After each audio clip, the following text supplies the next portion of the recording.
Meta AI is the personal AI to help you with whatever you need. Plus, it meets you where you are.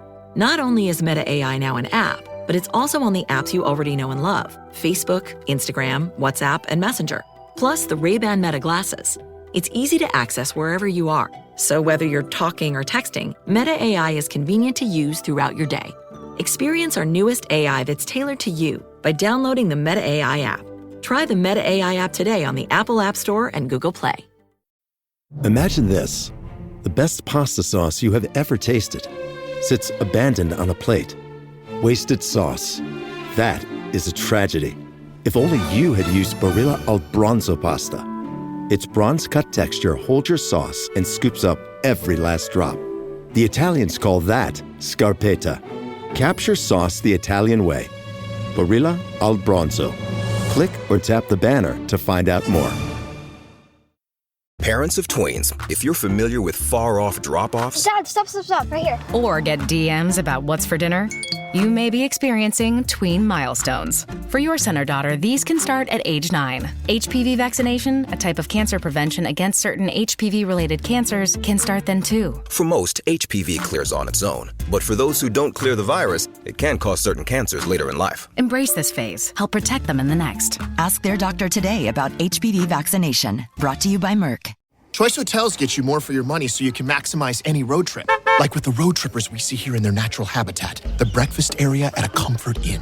Here's a dad teaching his son how to make waffles. Fluffy, golden waffles. There's a mom making sure her daughter eats some fruit to avoid the "I'm hungry" from the back seat. And a sibling standoff over the last muffin. This is the cycle of vacation maximizationing in all its glory. Check into more. Book direct at choicehotels.com. I already love same-day delivery with Shipt, but it's so much better since I signed up for Target Circle 360.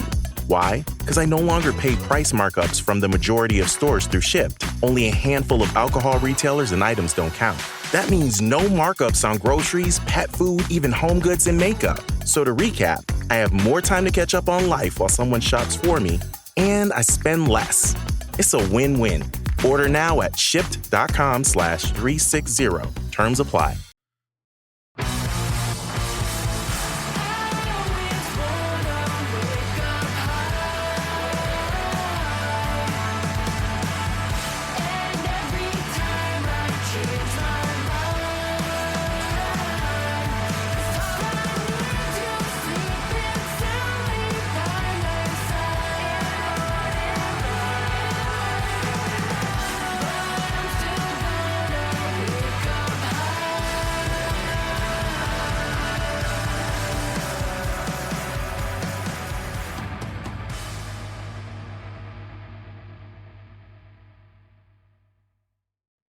Hello and welcome to Islanders Anxiety from Lighthouse Hockey and the Fans First Sports Network. My name is Dan Saracini. Joining me on this Sunday evening via Zencaster is my friend Michael Leboff. And Mike, boy, do we have a lot to get to.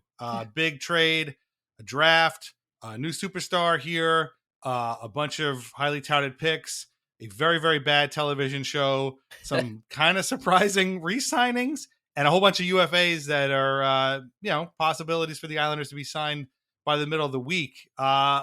Given what's already happened, again, the trade, the draft, big party at UBS Arena, how are you feeling right now about the New York Islanders? Is your excitement level risen? Are you maybe on the sort of tentative, maybe worried side? Where are you at right now with the Islanders as they stand today?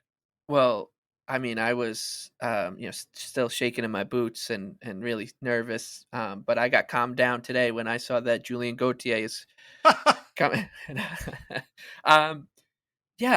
It's you didn't tell me you were going to start off the show with that question. We never really go over anything. Right. But I'm actually happy you did, because I think that is the kind of question that was on everybody's mind walking out of UBS Arena on Friday night, because of the draft party. It felt like the first day of the this new era of Islanders hockey.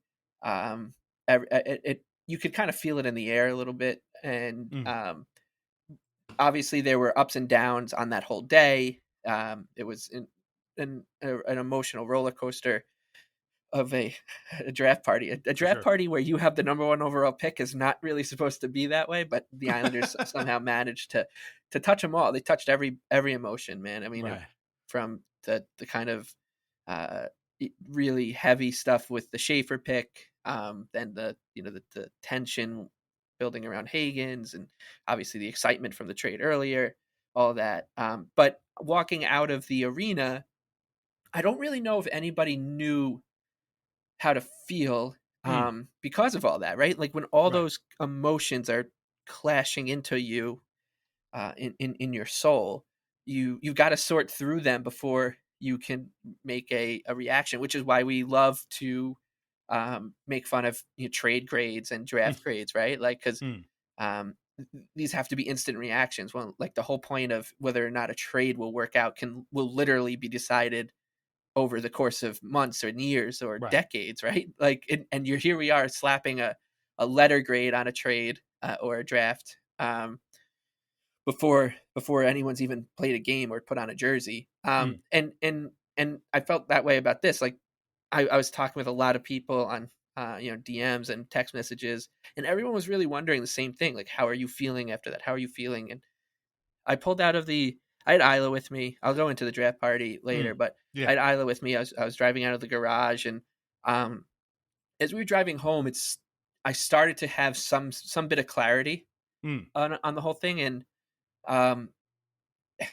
you know exactly what I'm talking about. Islander fans know exactly what I'm talking about. But when there's always a feeling in the air on the night of a big game at Nassau Coliseum, and it was palpable, like you could literally grab the air and put it in your pocket and take it home with you, and you remember how that smelled and feel. And I remember it not just for playoff games, but for big regular season games, Ranger games. Sure. I always bring up that game against the Penguins in 2007 when Mike Sillinger scored in a 6-5 thriller, DPH over Fleury, Andy Hilbert, Trent Hunter, Mike Sillinger shutting down Sidney Crosby with like a minute to go.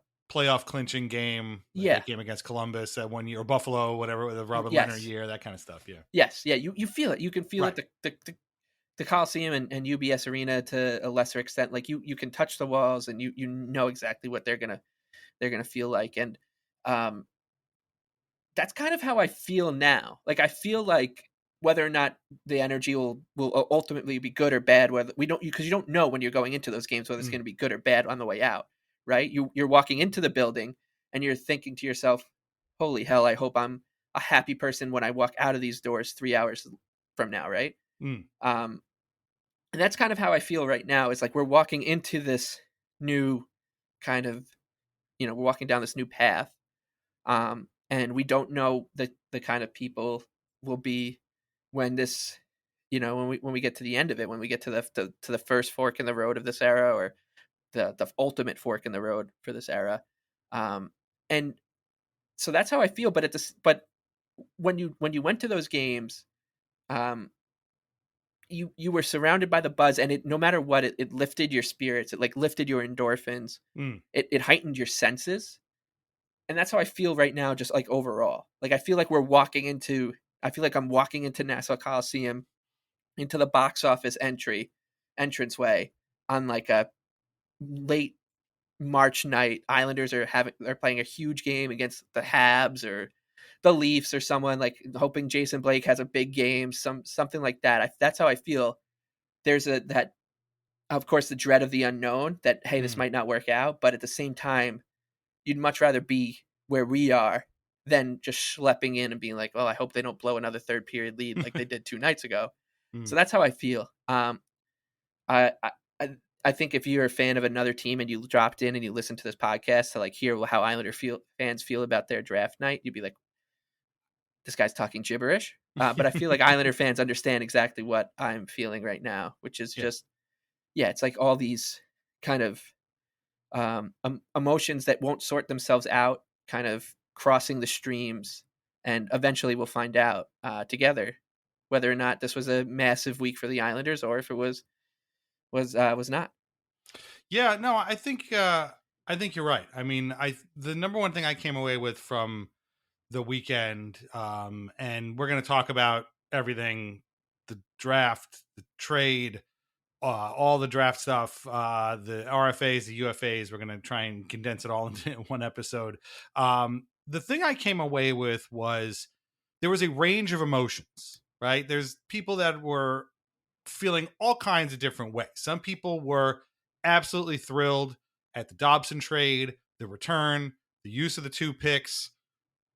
Everything went exactly according to the plans that they, or maybe not the plan, but like it went as well as it could possibly have been expected, and they're excited about the future. I saw people that were absolutely apoplectic about the trade even after the draft picks were used on again 2 highly touted guys. We'll get into all that soon too. And they're just like, the team is worse now. Like they traded their best defenseman. They got 2 lottery picks. They're not going to be as good. This was dumb, and the guys running the team are just as dumb as the guys who were running the team before. And I saw a lot of people in the middle. I saw a lot of people that aren't Islanders fans like, wow, the Islanders are having a really good draft, which again, like you said, who knows what that even means. So, and for me, the more I thought about my feelings, used the word clarity before. I feel like that's a good word. I feel like there's a sense of direction. And to me, all of the Islanders' moves, the draft picks, the trades, maybe not so much the signings, but again, we'll talk about them in a little while. Everything seemed to be done in a way that I like for a general manager, which is that it was aggressive, but with purpose. Like, there's aggressiveness. And I mean, listen, I lived through the Mike Milbury era. I know what aggressiveness looks like, but that was like a random aggressiveness. Like, I'm trading for a guy, and then a month later, I'm trading him to someplace else because he doesn't want to be here. Like, that's just random and it's pointless. Now we're in a youth movement. Now we're trying to win. Now we're doing this. Now we have no money. Get rid of these guys. Oh, now the no one's here. Let's get some money. Like, that was all kind of random. This seemed to be aggressive with a purpose. The purpose was get younger, get some better prospects in here because the prospect pool has not been good. It meant trading a guy who had very high trade value for a unique package that really only one team could offer. And we'll get to why he ended up on that team in a few minutes as well. And it felt like there was direction. And I like the word clarity that you used there because it felt like that meant that to me. Now, that being said, if people are mad, that's fine. Like, I get that. You're totally within your rights to be mad. And if you're over the moon, you're within your rights to do that too. I mean, that's all fine. For me, and I thought about this, and we'll get to this hopefully a little bit later too. This, honest to God, this probably says more about me than it does about Noah Dobson or Mathieu Darche. But to me, I was more mad that John Tavares re-signed with the Leafs for a really bargain basement, deal than I was that the Islanders traded Noah Dobson. Like, I saw the Dobson thing. I wasn't mad about it. But when I saw the Tavares thing, I texted you, and I'm not even kidding. Fuck John Tavares. Like, actually, you were the one who texted me. Fuck Tavares. And I was like, what happened? Did he resign? And then I was like, oh man, get out of here with it. So I was more mad about that than I was about the trade. But again, maybe that says more about me. It doesn't about anything else. But we'll get there. Before we do all that, reminder that we are on Patreon, patreon.com/IslandersAnxiety. We did a chat this week that was terrific. We're going to do another one on Free Agency Day on Tuesday. So sign up today. You can get bonus podcasts, written posts, join us in the chat, a whole lot more. Patreon.com/IslandersAnxiety. Okay. I wrote out an outline for this episode because there's so much to get to. I must never do that. But I want to start with Friday, which was a big deal. And I want to actually start with the drafting of Matthew Schaefer, first overall at the draft. There's stuff that happened before that we'll get to. But I feel like Schaefer, pun intended, is a bit on an island of his own. This is a standalone thing that I don't want to say has gotten kind of overlooked in the other news of the weekend for the Islanders, but it does feel like, we're kind of forgetting that Matthew Schaefer is a New York Islander. Yes. And this is an enormous, enormous deal. I mean, this young man went from being drafted on Friday to being on Good Morning America on Sunday morning. Like, that doesn't happen for Islanders players and Islanders draft picks. It didn't happen the last time they had a first overall pick. That's for sure. You were at the draft party. You were there. I was home watching, again, chatting with our patrons. From inside the draft party, what was the feeling like when the Islanders finally announced that they had drafted first overall from the Erie Otters defenseman Matthew Schaefer? Yeah, I think the way you put that is right. He was like kind of a standalone on his island thing, because Yes. it was a foregone conclusion that this was going to happen for weeks and weeks now. The more that you and I, one of the funniest things about this draft was that the Islanders obviously were not supposed to draft first overall. Right. So there was almost no reason to get to know the top of the draft besides Hagen's. Yeah. And I think you and I went through something that a lot of people did, which was, we really, really wanted to get the Long Island product. He's a diehard Islander fan. The guy who said like his favorite player is Casey Cizikas. That's amazing. Let's get that guy. And then you learn more and more about Matt Schaefer, and you're like, holy hell, like, right. This is. There's no way this kid is 17 years old. No, I'm sorry. Like, he's 3 years older than my daughter. Like, how is this even possible? What's crazy? Like, what to me, I'm watching him, and he clearly has never done the wrong thing once in his life, and I'm watching this all unfold, and the reaction to the Islanders drafting him, and more people learning his story and getting to know the kind of person he is. And the whole time I'm thinking, I really hope that like some organization like more important than the Islanders doesn't like swoop in and take him, like the Vatican or something. Like, hey, we need this guy to kind of like set society back on course. Yeah, you guys can get him after his ELC burns out or something, right? Joining Sportsnet this summer is Matthew Schaefer. Right? Yes. The most important of all organizations, just above the Vatican is Sportsnet.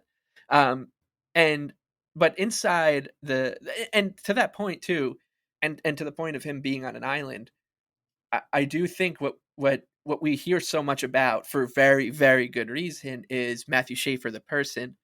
And that's good. The fact that this guy is like a brilliant human being should always be like should always come in front of, he's an amazing hockey player, right? That's good. We are both, I think, always talk about this team and how these guys, the Islanders for so long now have been a team built on guys with really good character, and the uncles take care of one another kind of ethos. We love that. And but I think what has happened here, because his human being resume is off the charts, is that the on ice impact that he's going to have on the Islanders has been overlooked. It's kind of like, he's a brilliant guy. He's so nice. He's got, charity kids, great teammate, all that. Oh, by the way, he's also going to completely, change the Islanders trajectory of the Islanders franchise too, in terms of on the ice. So I do think that and because of all the stuff that was happening around him in the draft, that did get lost. And we have years and years and years to appreciate the stuff he can do on the ice, hopefully. But inside UBS there was nobody worried at all.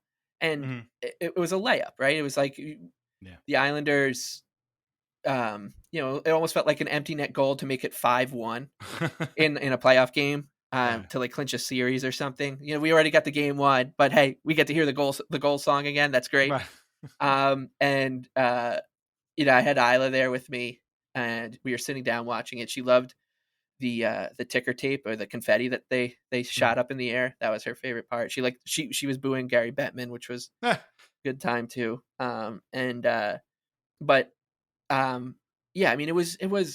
it felt like that. It felt like an empty net insurance goal after a previous empty netter to like clinch a series. And then the emotion that he showed on the stage when he saw like the ribbon, right, and his mom's initials on the jersey, and he's crying talking to the Islanders war room too. And at that point, the applause, the euphoria from the pick and celebrating it, the tone changed in not, and I'm not saying in a bad way, but it became more muted and more respectful. Yeah. Almost in unison, which was something I've like almost never seen before, or been a part of in a crowd that's like cheering and going nuts. And it was emotional. Like, you're sitting there like, holy crap, it was heavy, heavy stuff. And at that's the point when it hit me, like, this guy who's like you said 17, he's a New York Islander. Like he gets to wear Long Island on his jersey for hopefully his whole career. And we're incredibly lucky to have this player. And I think he's going to love being an Islander. I think he like this is the kind of person and personality that we would never get unless, you know, the ping pong balls fell our way, and because you'd be like, well, you would love being an Islander, man. You'd be like, well, I love being a Chicago Blackhawk or San Jose Shark. We're like, well, your personality completely jives with, you know, what we believe in as a fan base and what like matters to us. He's like, yeah, that sounds really nice, great. But now that he gets to see it, I think that it's such a like a perfect like symbiotic relationship because his, you know, and maybe I'm speaking for him too much, but I think what he values as a person, we value in the people who play for the Islanders, and I think he will feel that from the jump, much like Robin Leonard did. You know, much like a lot of other players who've come here and been like, you know, this fan base can reach into your soul and they'll support what's most important to you and make it their own thing as well. So I'm really excited for this relationship to kind of just take off. I can't, you know, knock on wood, I can't see it going in any other direction, but well, because I think that this is a perfect spot for him and vice versa. Yeah, it's been very clear. And yeah, you mentioned the ribbon that was already sewn onto his jersey, his mom's initials in the jersey that they gave him. It was a foregone conclusion, and maybe people like us made it seem like maybe it wouldn't have been foregone, and there was a little bit of intrigue, although ultimately there wasn't. I mean, they had the jersey prepared for him. My favorite was the Islanders website shot out the announcement of him being drafted like within 25 seconds of him actually being announced. So it's like they had that thing already in the holster ready to go before, you know, he was even announced. So they knew. I think Darche even said at one point that like they knew from the combine, like, this is our guy. Like, I mean, it wasn't like they needed to be convinced, but like they knew from that point there was no doubt about this guy being the guy for them. And it did feel like a bit of a layup, but at the same time, the fact that he's here now is enormous. And like you said, they flew him right out to the island along with his other two first round mates. We'll get to them in a minute. And he's going to be at development camp already this week. If you ever needed more confirmation that the Islanders are a different team now than they were a year ago at this time, development camp is open to the public, and you can go watch Matthew Schaefer and his other Islanders prospects practice twice this week if you RSVP over at the Islanders website, which is an enormous thing. In doing all of the media for this, it's very clear that he is very comfortable doing this. Obviously, due to his, you know, family story and everything, he's done it a lot, and he's very open about what happened to both of his moms, his birth mom and his billet mom, and he is comfortable talking about this. And it's not easy for a lot of these guys. I mean, we see it all the time. I'm not even talking about rookies, guys getting drafted. I'm talking about guys who've been in the league for 10 years. It feels like we never hear them talk. And this guy is clearly not amongst those. He's very comfortable doing this. They sent him to Good Morning America again. I'm sure he's going to be on every, you know, New York news channel show that they can get him on. And I think, I don't want to say he's got a quirky personality because we don't really know but I do think that outgoingness is going to help him acclimate to Long Island. He even calls his dad a character, how he's, you know, frequently shirtless or whatever. And he's kind of, sounds like a bit of life of the party.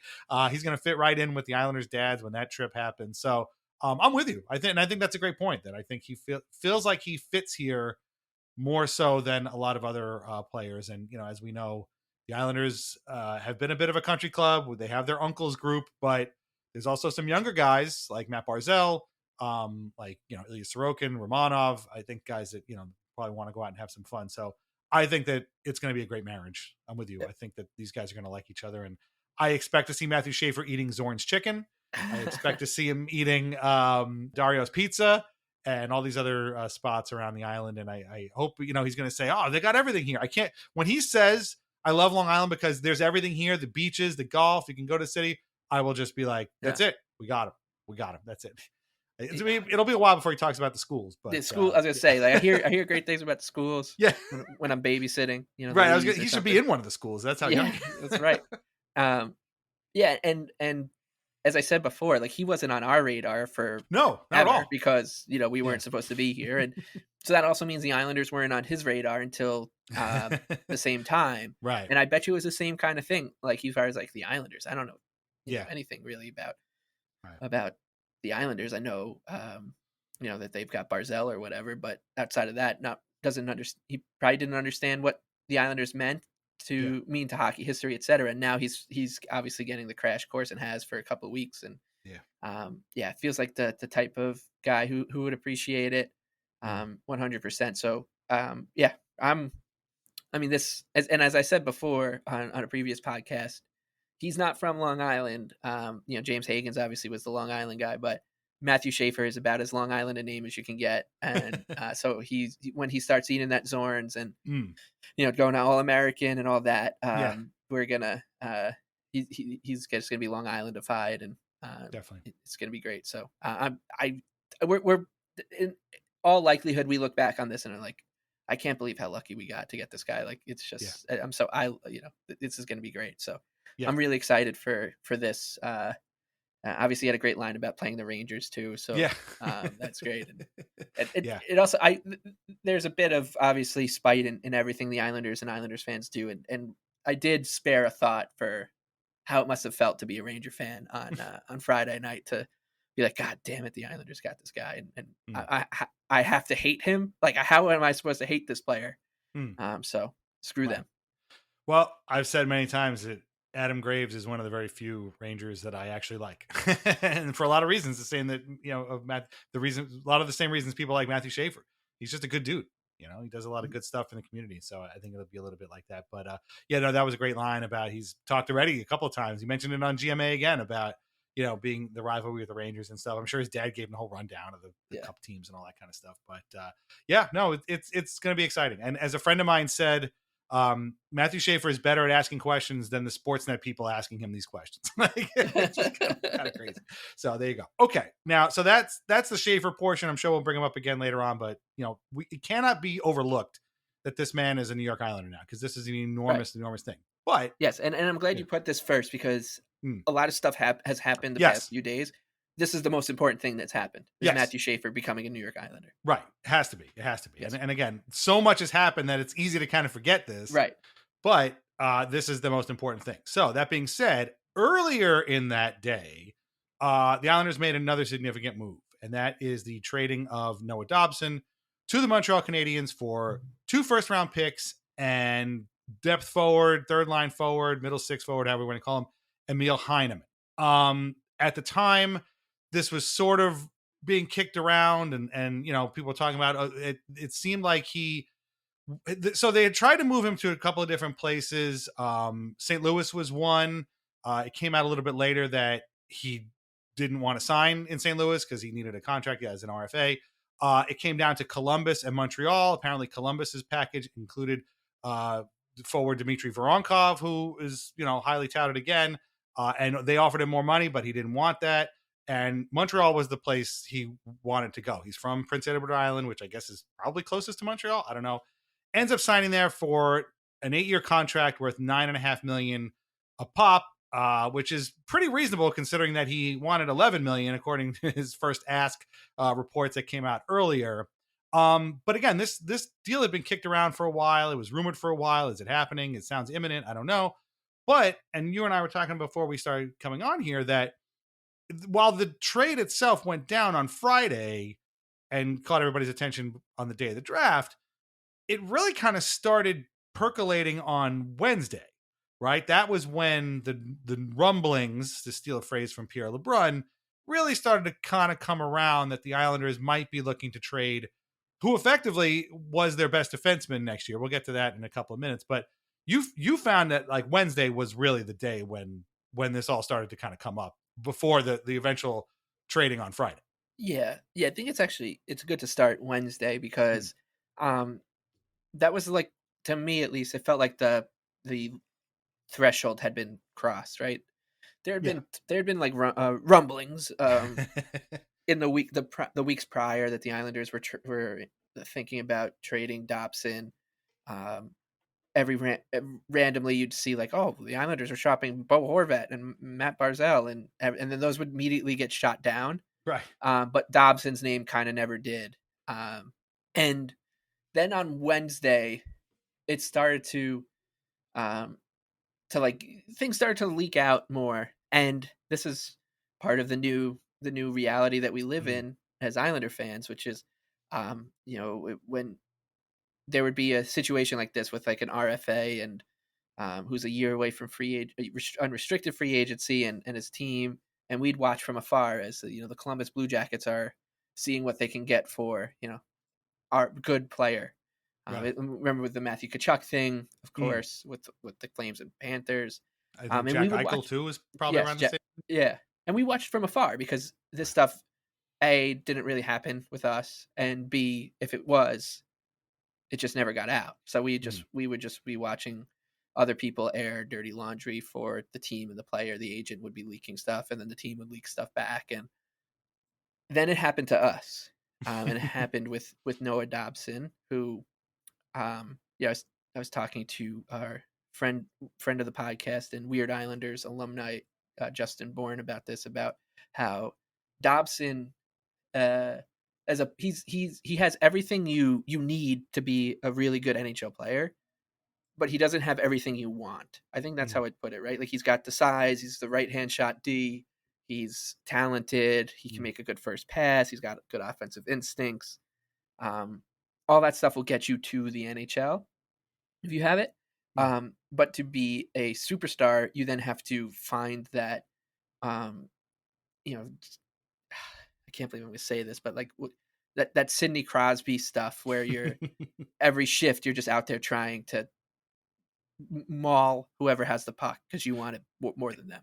It's just another gear. Yeah, that another he seems gear to be kind of missing, or has missed so far. Yes. And as we say, he plays like he's got a cell phone with him, and just can't wait to get back to the bench. But on Wednesday, it started to feel like, oh, this is going to happen. Just you could reading the tea leaves, knowing how these things work themselves out. It was pretty clear that Noah Dobson, the initial ask from his agent got leaked out. I wonder how that happened. That he wanted $11 million a year, and when that happened, everyone's like, oh, well, this is him saying the cost for me to stay is $11 million a year. Basically. Which the Islanders obviously weren't going to pay. They knew that. So that was his way of saying, without saying it, I want to trade. And so that gets out. Everybody, the cafeteria, there's, food flying all over the cafeteria. People are flinging, just flinging barbs at one another. The Islanders are so stupid to trade a guy who had 70 points 2 seasons ago. And then Islander fans obviously like, you've never watched this guy play for 82 games. Like, I'm going to get to that. Yeah. I'm convinced nobody above the 49th parallel has watched this man play since the Memorial Cup. Right. It's impossible, but continue. And it's just like, so it's all flying around, right? Like everything's flying around, and you just try to not get involved with it and break, I don't want to break the cardinal rule that I have, which is like never tweet, never weigh in. And just like watching people pretend, parachute in about Noah Dobson. I think like Mark Lazarus of all people was like, this really reminds me of the Devon Taves situation. And I was like, hey, Jesus, this is anyways. So logical, reasonable way to look at it was, yes, this is a good, talented player, best Islanders defenseman, best defenseman on the Islanders roster, most talented Islanders defenseman on the roster. And very, a select group of Islander fans were very upset that they were going to trade Noah Dobson. That should tell you everything about him. And it was very clear he was angling his way off. He didn't want to be here anymore. When that happens, especially with this fan base, you're going to deal with the PTSD that we have. I always like to use the line you have, which is that Islanders fans are like abused animals. Like we don't trust anyone, and we kind of just have our tail always tucked between our legs and our guard up, and that's what's going to happen. And so 36 hours of this goes on, and it's very clear that the Islander fans you're never going to break through to the people who are looking at the chart and being like, this guy's expected goal numbers are off the charts, and you're never going to win them over by being like, dude, the guy is like checking his Snapchat in the middle of the second period, right? Like it's just never going to happen. So you have to almost like just let it happen. And it does. And that day, as you said, like the Blue Jackets found out what we found out, right? That this guy is, he was after a very specific thing, and he was going to, I don't want to call it a tantrum. He used his leverage well, but like he was going to force his way into the situation that he wanted the most. And he signs the deal for less money than the Islanders offered, obviously, or that he asked for from the Islanders. The Blue Jackets had offered him more money on their extension too. And they found out like kind of what Noah Dobson's all about, which is he's not, a team before the name on the front, name on the back kind of guy. Like he's a name on the back kind of guy right now in his career, and fine, whatever. And he's making a ton of money over there, but the trade comes through, and I'll stop here and turn it over to you. But when I saw it got me excited more than anything, because I thought it was going to lead to, what we all thought was step 2 of this thing. But more than anything, I was just happy it was over relatively quickly, because I just didn't want to have the Noah Dobson argument anymore about how, why would you ever trade this guy? At least like now it was into the next phase of the argument. Yeah. Yeah. No, we're going to get into that second phase of the trade that didn't quite happen. But no, I agree with everything you said. And I know you and I and other people, we're not particularly sad to see Dobson go. I got a text from a friend of mine who's like, oh, what do you think of the Dobson trade? My son is kind of upset that they traded him. And I'm like, frankly, I'm not sad to see him go. I'll be honest with you. But some people were. And like, I want to be respectful to everybody's opinions on this, because again, it's a range of emotions. And like, if you were one that thinks that, trading Dobson makes the team worse, you know what, frankly, you're probably right. But there are those of us that don't really think that this is that bad a plan. And it seems from a lot of, again, what's kind of come out later, that this is what he wanted to happen, not just, getting traded from the island, but end up in Montreal, getting paid what he wanted to get paid. And my thing about Dobson, and you articulated it just right now in a good way too. And the way I've been thinking about it is that this is a guy, what is he, 6'3", 6'4", something like that? Like he's a big kid. And yet he always seemed to play a lot smaller than his size would imply.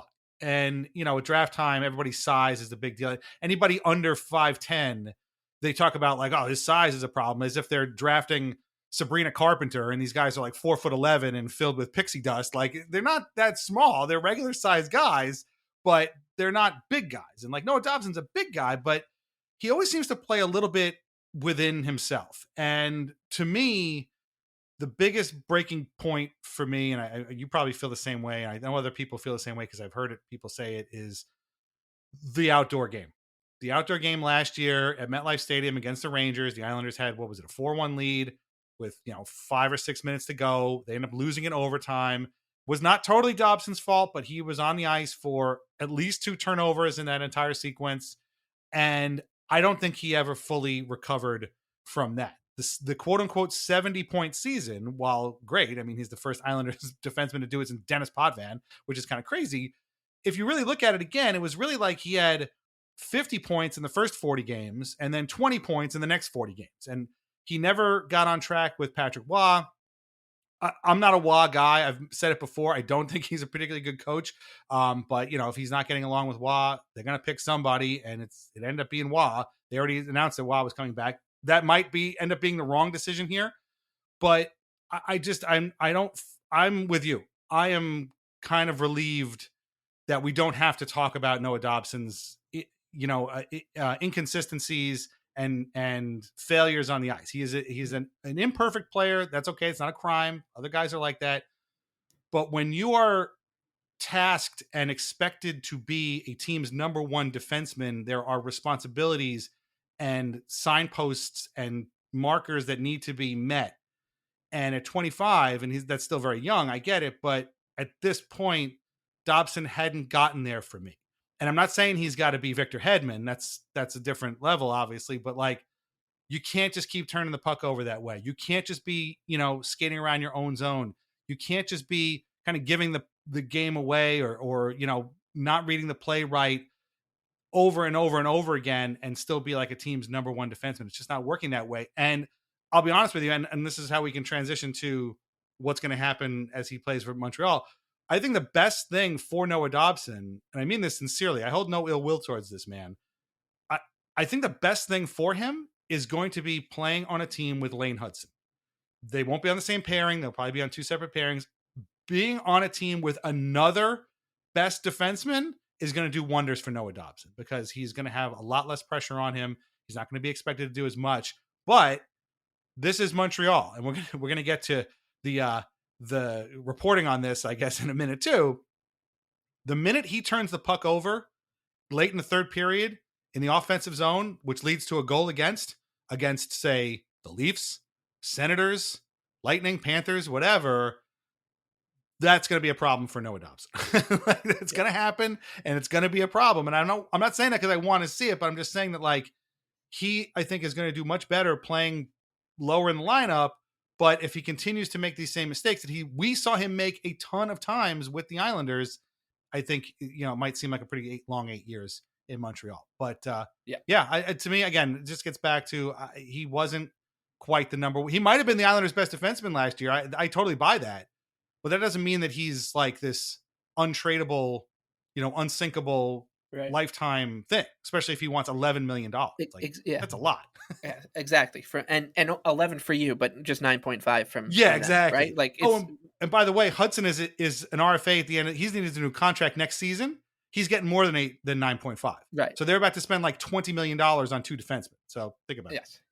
And I think the outdoor game, most people point to that. I it sounds crazy, but and I think that's probably fair. I think we all have friends in your life, and you kind of just like drift apart. You just kind of know, like, oh man, like we had a good run. Their priorities are very different from mine, and it's just not going to work out. They go maybe different school or something, and it felt like that a little bit with Dobson, not just with the fan base, but also with the team. Like it felt like him and the Islanders, and you start to hear some of these whispers now, like that he maybe wasn't the most popular bloke in the locker room, and whether that's true or not, we don't know. But this stuff does tend to happen when guys get traded in situations like this. Although a lot of times it's the opposite, right? When Brock Nelson got traded, it was they went to dinner and like were grieving. They had basically had a wake for him in San Jose. With Dobson, it was, I think, one or two guys were like, good luck in Montreal. And that was about it. So I do think like if there was some sort of change in whatever, in whether it was in him or what, he just didn't value what the rest of the Islanders team valued as much. And that's fine. That's always going to happen in a team when you have, 20 something professional athletes in it and they're with each other for 9 months of the year. But the other thing too, I always think about is he was a joy to watch, and to have on the Islanders when they had Andy Green. Yes. That's the peak of Dobson's career with the Islanders. Right. Like he had the 70-point season, which was great, but there's a lot of people who look 2 years from now, look back 2 years ago and were like, yeah, he had 70 points, but he wasn't all that good. I don't know if that's fair to say. I think he was probably pretty good then, but I agree with you. I think his most impactful seasons were with Andy Green, right? Because he had a guy back there who was just a security blanket. He could let Noah Dobson do what Noah Dobson does best. And when he lost Green, he had to grow up, and I just don't think his game never really caught up with his skill, like his the other parts of his game. And like I keep saying, really good NHL player, really, really good hockey player. That's what you're not hearing from Islander fans. And this is what's been annoying about the way that this is covered is that people are like, Islander fans say Noah Dobson sucks. We're like, no, we don't say he sucks. We say he's really good. And it's frustrating because we know he's really good, that he's not impacting us positively more. Right. He's not helping the Islanders more with how good he is. So that's why there's no uproar on Long Island really. about this guy leaving. So that's what's, everyone's kind of missing the mark with how this has been covered. I think it's just very frustrating. Yeah. Elliot Friedman on 32 Thoughts had a couple great lines, including one where he's like, everybody started out as a really bad day for Islander fans. It's like, what? I thought everyone was kind of like pumped because they're like, oh, wow, we know what this means. We know what's supposed to come after this. Right. This trade is obviously setting up something. And then his other thing, he started, and I'm doing my best to go verbatim here, was that he is saying the one other thing that Dobson had to know is that when he returns to Long Island, he knows what happened when Tavares came back, and he knows he's going to capture he's going to catch the wrath of the Islander fans, and I admire that a little bit. And I was like, oh, is he's saying, he admires Islander fans for being passionate.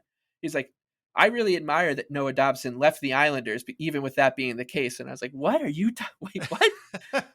Wait, you're saying that you're giving him credit for leaving because it's scary that he's going to have a comeback game with the Islanders. What? Yeah. No, I mean, he's not. It's not. There's not. He didn't just become the second player ever to leave the Islanders. There have been other players who have left the Islanders and who have come back to play against the Islanders before, and only one of them has had a plastic snake thrown at them of the hundreds of other ones, right? Like it blows me. It blew me away because I really thought the way he set up his point, he was like giving credit to Islander fans for that passion, but instead it was giving credit to Noah Dobson for doing the brave thing and going to Montreal despite. Yeah. It's bizarre. I was really disappointed in Friedge for not really grasping this still after all these years. Like, we have booed one guy. Kyle Oposo came back all the time with Buffalo, got huge cheers. Franz Nielsen with Detroit came back, got huge cheers. Matt Martin for 2 years was in Toronto as a free agent, came back and got huge cheers. We waited 2 years to see Robin Lehner again, who was here for one season. And he got a huge ovation, and he showed off the Long Island neck tattoo that he had. Like, this is, I mean, I'm sure Noah Dobson's going to get booed when he comes back, but like, it's not going to be even almost in the same ballpark as the Tavares thing, because the situations are different. Oh, Devon Taves too got traded, came back, got a huge cheer. Like, that's, it's, I don't know. To me, I can't believe how much he's missed the boat on this. But the other thing he said that got me along those same lines was that, well, Dobson really wants the pressure. He must really love the pressure of Montreal. Maybe, but I'm telling you right now, I mean, if he didn't like the pressure of Long Island, right, he's not going to like the pressure of Montreal. Because, I mean, here he makes a couple of mistakes. Everybody goes, oh, they lose the game. And then the next day it's like it didn't ever happen for him. Like, he does that in Montreal, somebody's going to say something to him, and it might not be all that positive. So it's a lot easier to block like the 300 Islander fans that are on Twitter than it is to go province. You turn a puck over on opening night against the Leafs and lose in overtime. You think Arpon Basu is just going to leave you alone the next morning? No, he's going to be at your table making you an omelet and being like, can we just run through that play one more time? Right. And you're going to be like, how'd you get in here? And you're like, oh, don't worry, you got 8 more years of this, right? Like, yeah, he's he's going to have to block an entire province on Instagram and Twitter. Good luck with that. Yes. And so like I was saying before, so that sucked, from the 32 Thoughts. But I'm convinced, and you mentioned Arpon, Eric Ingles is another one, and like, listen, these guys cover the Montreal Canadiens. That's a huge deal. It's like covering the Yankees, like covering the Cowboys, like covering the Lakers. Like, that's a big deal. These guys know what they're talking about. If I needed to know something about the Habs, I would go to these guys who are writing about this. I have friends that are Habs fans that are very knowledgeable, and I would go to them. And we've talked a lot about the alliance, the dynasty alliance between the Habs and the Islanders. I think that's still mainly in place here. But that being said, with all due respect to these folks, I have become completely convinced that none of them have seen Noah Dobson play a single NHL game at all. They know Noah Dobson, the 2-time Memorial Cup winning defenseman for who did he play for? Acadie Bathurst? Right. Whatever. Roy Narada. Whoever it was.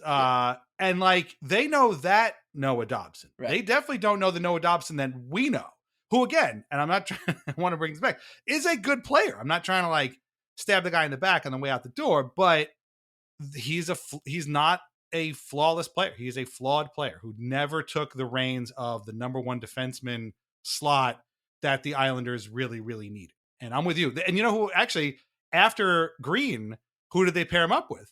Zdeno Chara in a disastrous season. But again, like they didn't really work together as a group. But we thought, okay, well, listen, you're playing with Chara, that you got to pick up something, right? And it just didn't seem to kind of, seep in by osmosis. And I'm not saying that he needed to be Chara, but I'm saying, like, you could have picked up a little bit. But listen, at the end of the day, they made this trade. They knew that they could get assets for Dobson. I think he will be successful in Montreal, again, playing lower in the lineup. If he's not, if he didn't like playing on Long Island, good luck, because it's going to get a lot worse. And I do hope that some people go back and watch him play and watch some games in which he, again, had a game losing turnover, or go back and watch that Nashville game from a couple of years ago where remember they lost because he like literally handed the puck to the wrong guy and like they scored or whatever it was. So that was that. Go back and watch the outdoor game. Like, these are isolated incidents, but again, this is kind of the guy they're getting. So this is not the Memorial Cup guy. This is a guy he's played like 300 games in the NHL, right? So like, right, there's a body of work there that people just haven't really watched, and I'm excited to see them maybe find out a little bit more as the summer goes on. I was on with Desmond on Through the Island last week, and my prediction about the Dobson trade before it was no matter what the Islanders were to get, it was going to get panned. Like, of course, no matter what, like it's hard to, on paper, when you have the media kind of landscape that we live in now, to make a salient argument that you win a trade with Noah Dobson, who is a kind of a statistical darling and is once again good hockey player, prime of his career, all that kind of stuff. And that was my prediction. It was like, no matter what, they're going to make this trade. It's going to get panned by, made fun of. Everyone's going to do the thing with the thumb on the nose and then wiggle their fingers at us. And then 3 years from now, the trade's going to look great and nobody's going to revisit it and be like, wow, man, the Islanders really made a great move when they traded on Noah Dobson at like the height of his value, which is another thing that we've heard about ad nauseum forever about in this league, is like, these GMs need to be more aggressive and make these trades, and they can't be afraid to trade guys at the peak of their value. Like, that's when you're going to get the most back for them. And that's kind of what the Islanders did here. Like, had they, contract with notwithstanding, like if they kept Noah Dobson, let's say he had another year left before UFA, if they kept him and he had another season like he did last year, you don't get what you got for him, right? There's a chance that 70-point season was the best you're ever going to see from him production wise. So I don't know. I don't think that I think that the Islanders, even had they not ended up drafting the players they did, I think they did as well as you could have expected in this kind of situation when they didn't really have all that much leverage, because everybody knew that Noah Dobson wanted to get traded to one specific team, and they still were able to get a good package out of it. Yeah, no, and that's the other thing too, and this will transition to our actual first round of the rest of Friday, which was the first round of the draft, and the guys the Islanders drafted and the one guy that they didn't draft. But basically, in the hours following that trade, I had to remind myself, dude, they got 2 first-round picks. Like, that's kind of a big deal. Like, I know, okay, fine, this isn't supposed to be as good a draft as next year. I get it, but still, 2 first-round picks, like, that's huge. And people are acting as if they got, pennies on the dollar. Like, wait, what? And they're not the San Jose Sharks or Chicago Blackhawks getting two 16 and 17, the 16 and 17 picks in first round, where you're like, well, you already got those. Like, the Islanders everyone's been, stabbing them in the chest because they don't have enough talent in their pipeline. And all of a sudden they get 2 first round picks. And everyone's like, that wasn't enough. And not only 2 first round picks, but 2 first round picks and a very useful, like, middle 6 winger who can shoot the puck. Yes. Like, so I do think you can make a very solid argument that the Islanders lost this trade on paper, and I'll listen to it all day long. And be like, yeah, no, you're not crazy for saying that. But I will always push back and be like, the context here is so important. And the only people who know the actual context to this trade are people who've watched Noah Dobson for 300 plus games, play as an Islander, and have watched his career trajectory. And you said that you think the best thing that could happen to him is like Lane Hudson.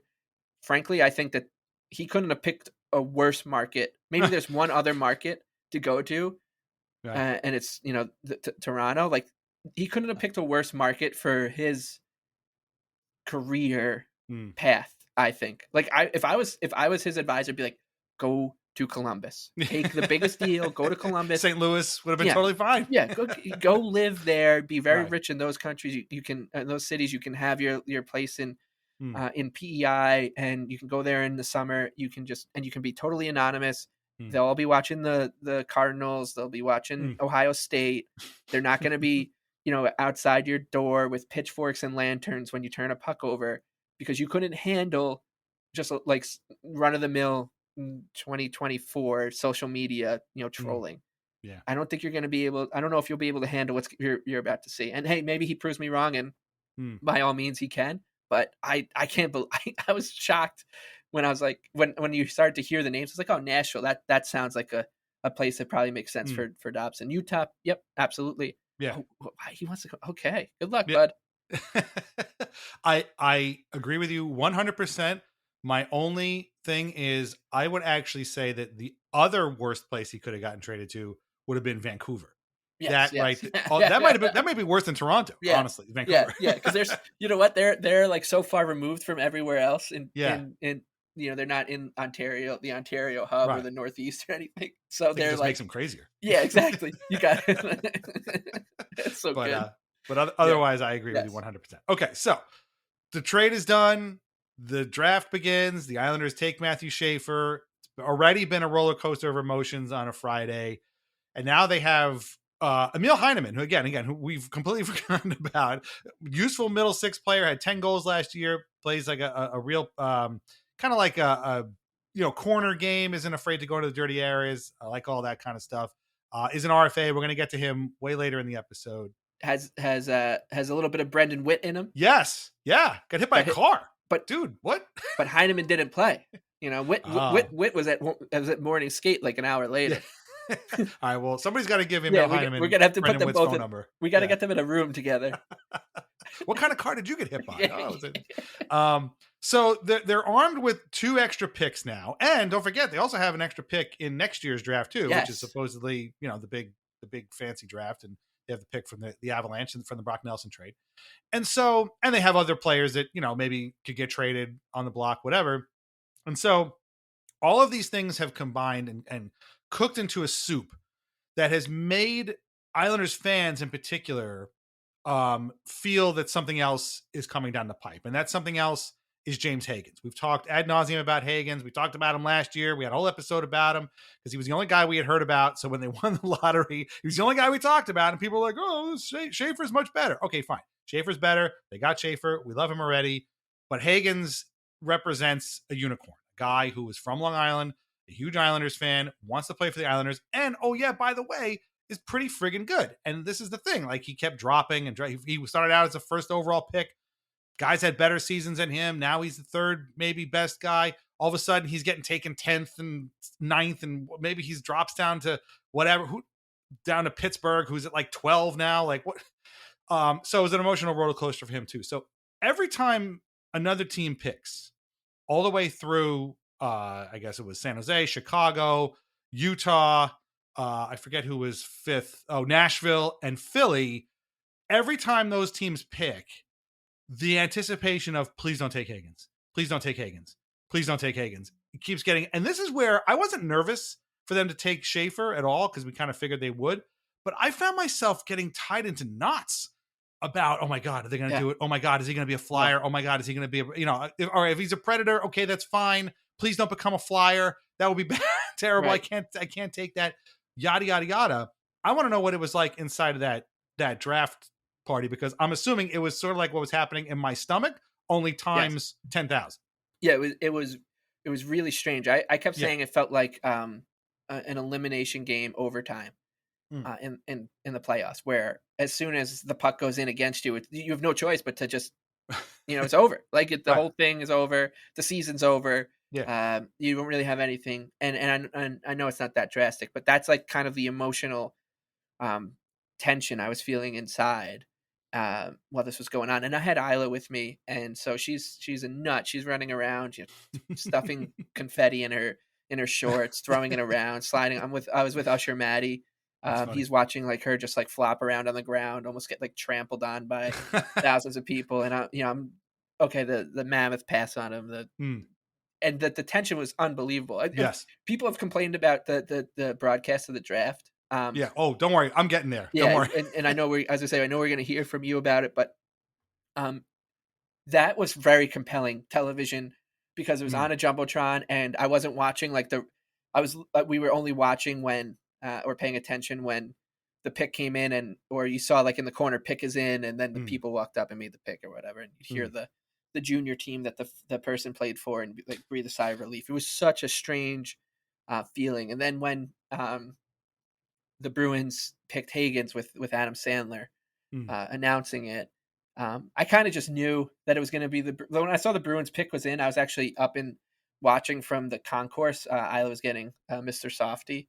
And I met a couple podcast listeners, Rich and I believe it was Peter or Paul. I'm sorry, I forget. I was chasing around a 3-year-old, and so it was just all over the place for a bit. And she had chocolate all over herself too, so it was just a bit of a mess. But I saw it. I knew it was going to happen, and I allowed myself to sulk for like 5 minutes because I was, I mean, it was it would have been perfect. I mean, can you imagine had they pulled that off with the trade and everyone in the building for it? It would have been awesome. It would have been so much fun. Right. And that's what I was lamenting more than anything, that it could have been it already was a huge night for the Islanders, and it became even bigger when they got 16 and 17 right by all accounts. But it was so close to being magical. Like it was so close to being magical. And it felt the whole time, it felt like they were going to pull it off. And by all accounts, they tried desperately to do it. Yes. So, you give them credit for that. They just couldn't get it over the line. As you talked about being aggressive without, being kind of Mike Milbury aggressive. It seems like they were trying to avoid crossing that line. And I allowed myself to sulk for a couple minutes. I was sad that it didn't happen, that we kind of got robbed of a little bit of magic inside that building. I don't think that UBS Arena has really seen like a truly magical, transcendent moment yet. And that would have been maybe the first. And it doesn't happen. And as I said, so you had all these emotions starting on Wednesday that led to this, right? With the Dobson stuff. Okay, well, if they're trading Dobson, they're obviously going to do it. It's step one of a program to land James Higgins. They already got Schaefer, so you're elated about that. You're dealing with the emotions of the Dobson trade, and then you're dealing with the disappointment that they don't get Higgins, while also not knowing what's to come with 16 and 17, and what the hell are they going to do now? So all these emotions then turn into they snowball into something very hard to parse through quickly. And as I was driving home, I that sense of clarity kind of came over. Like, this was a really great night for the Islanders. It's a really fun time to be an Islander fan. You can't lose sight of that. And I'm doing all this in my head. Isla's in the back, and I'm listening to the NHL Draft on Sirius XM NHL Radio. And as I'm trying to figure out how I'm feeling, the broadcast team on XM NHL Radio is interviewing the Flyers draft pick that they picked with their second pick in round one, Jack Nesbitt. Yeah. Who's this big guy. And I don't even know who it was on the broadcast, but he just starts doing one of those big chortles like, oh, look who's walking by. You got to know who that guy is, don't you? You probably model your game after him. And the guy's like, oh, no, sorry, I didn't see who it was. And he's like, oh, you don't know Johnny LeClaire? Power forward. And the guy's like, oh, no, I'm not familiar with him. I guess I got to do some Googling before. And he's like, oh, how do you not know John LeClaire? You're a Flyer. Man. And and at that moment, I was just like, oh, man, I'm so happy that I'm and dealing with what I'm dealing with and not dealing with what this kid's dealing with, where he just, the 45 of us listening to the draft on the radio right now just heard this cringeworthy moment. That's really funny. Yeah, oh I couldn't believe it because John LeClaire. Okay, dude. And you're a Flyer. Yeah, I became a Flyer 8 minutes ago. Right. Yeah, it's just unbelievable how the draft is covered. But here's the thing: if that was James Higgins and he was drafted by the Islanders, Right. and Pierre Turgeon walked past him, he would be like, "Holy shit, that's right. Pierre Turgeon!" Right. Like, Sorry, I gotta stop Pierre this interview. Turgeon. I gotta get my jersey signed. Right. But did the place clear out after the Bruins made their pick, basically, or did people stay? I think so. I left, but I had said all along. I mean, I had to. I wasn't. Yeah, I said all along to Emily, it's like, as soon as Higgins gets picked, I'm leaving. Right.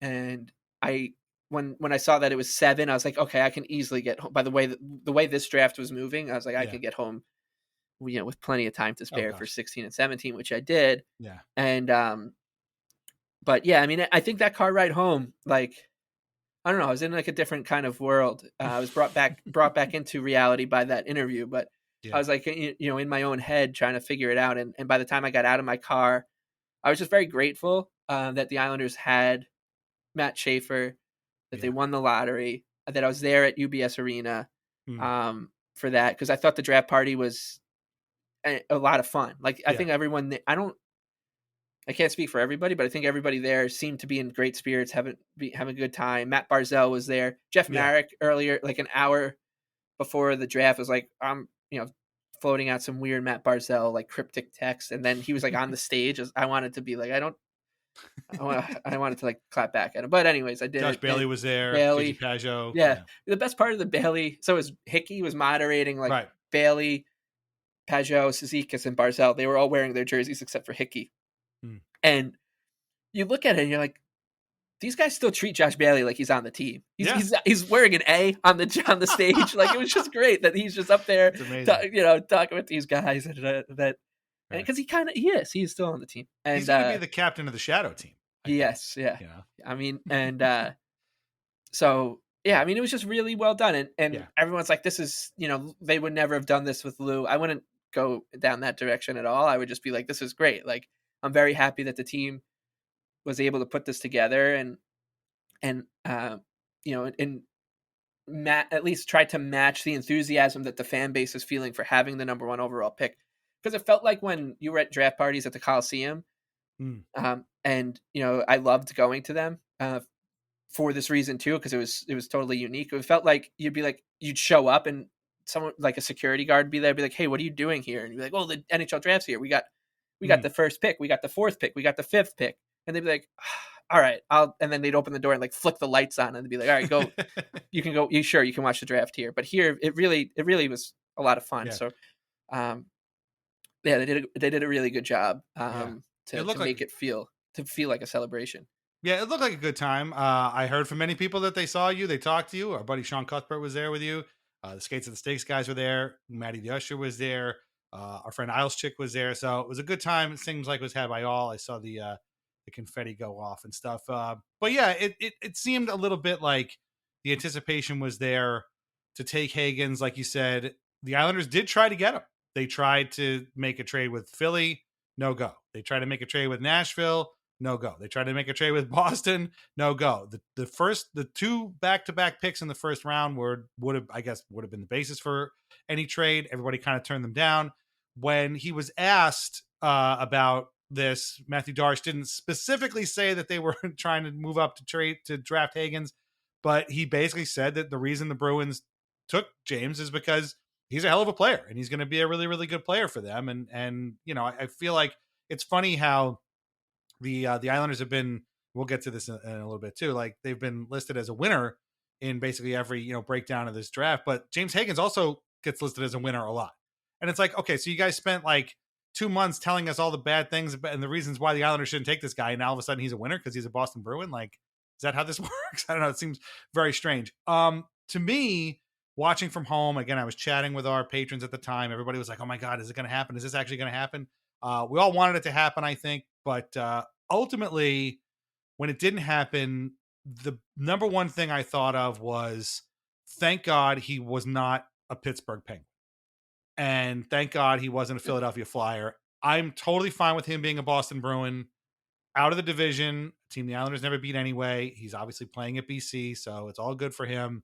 I thought of the options, of the Eastern Conference options. Like, obviously, if he had gone to, Chicago or Nashville, that's great. But of the Eastern Conference options, I am totally comfortable with him being a Boston Bruin. And I think that works out for him. And, people were trying to extrapolate his feelings in the post-draft interviews. He said all the right things. We won't know for sure if, he was disappointed or what. I'm sure he believed it. I'm sure his family believed it. But that's another thing too. And that gets back to the sort of trade scenarios. In the event that the Islanders were trying to make this trade and Mathieu Darche calls up, Barry Trotz or Daniel Briere or whoever, and is like, hey man, can I, we talk about this pick. They know who they're trying to get. And so I'm sure that I think there were already reports that the Bruins were trying to squeeze some more out of them, more so than just those 2 picks. And so it shows a lot of restraint that Darche didn't go over what he was projected to give up and give up too much for Hagens, which would have maybe put his team in even further of a bind than, already trading Noah Dobson. But so in a way, it kind of worked out. And as we're going to talk about at the end of this segment, the guys they got end up probably grading out, at this point, they're all lottery tickets at this point, but the 2 guys they got don't seem like they're slouches either. They're not James Hagens, they're not from Long Island, but in terms of talent, in terms of, projections, seems like they did pretty well. So thus ends the great Hagens chase of 2025. Any final thoughts on this? I guess it's not over yet. Yeah. You could still get to the Islanders in a number of ways. You could Adam Fox's way at the end of his college career over here. Maybe Briere, Darche and Don Sweeney come up with another trade scenario for him. So it's not totally closed yet, but this portion of the Hagens chase is over. We were just as much a part of it as anybody else. So any final thoughts on this before we finally close the book on James Hagens draft 2025? Yeah, it was fun. It was totally unique. It was something, I got carried away with it, and I wasn't alone. A lot of us did. Yeah. And I think we had every right to get carried away with something like this, because this has never happened before and may never happen again.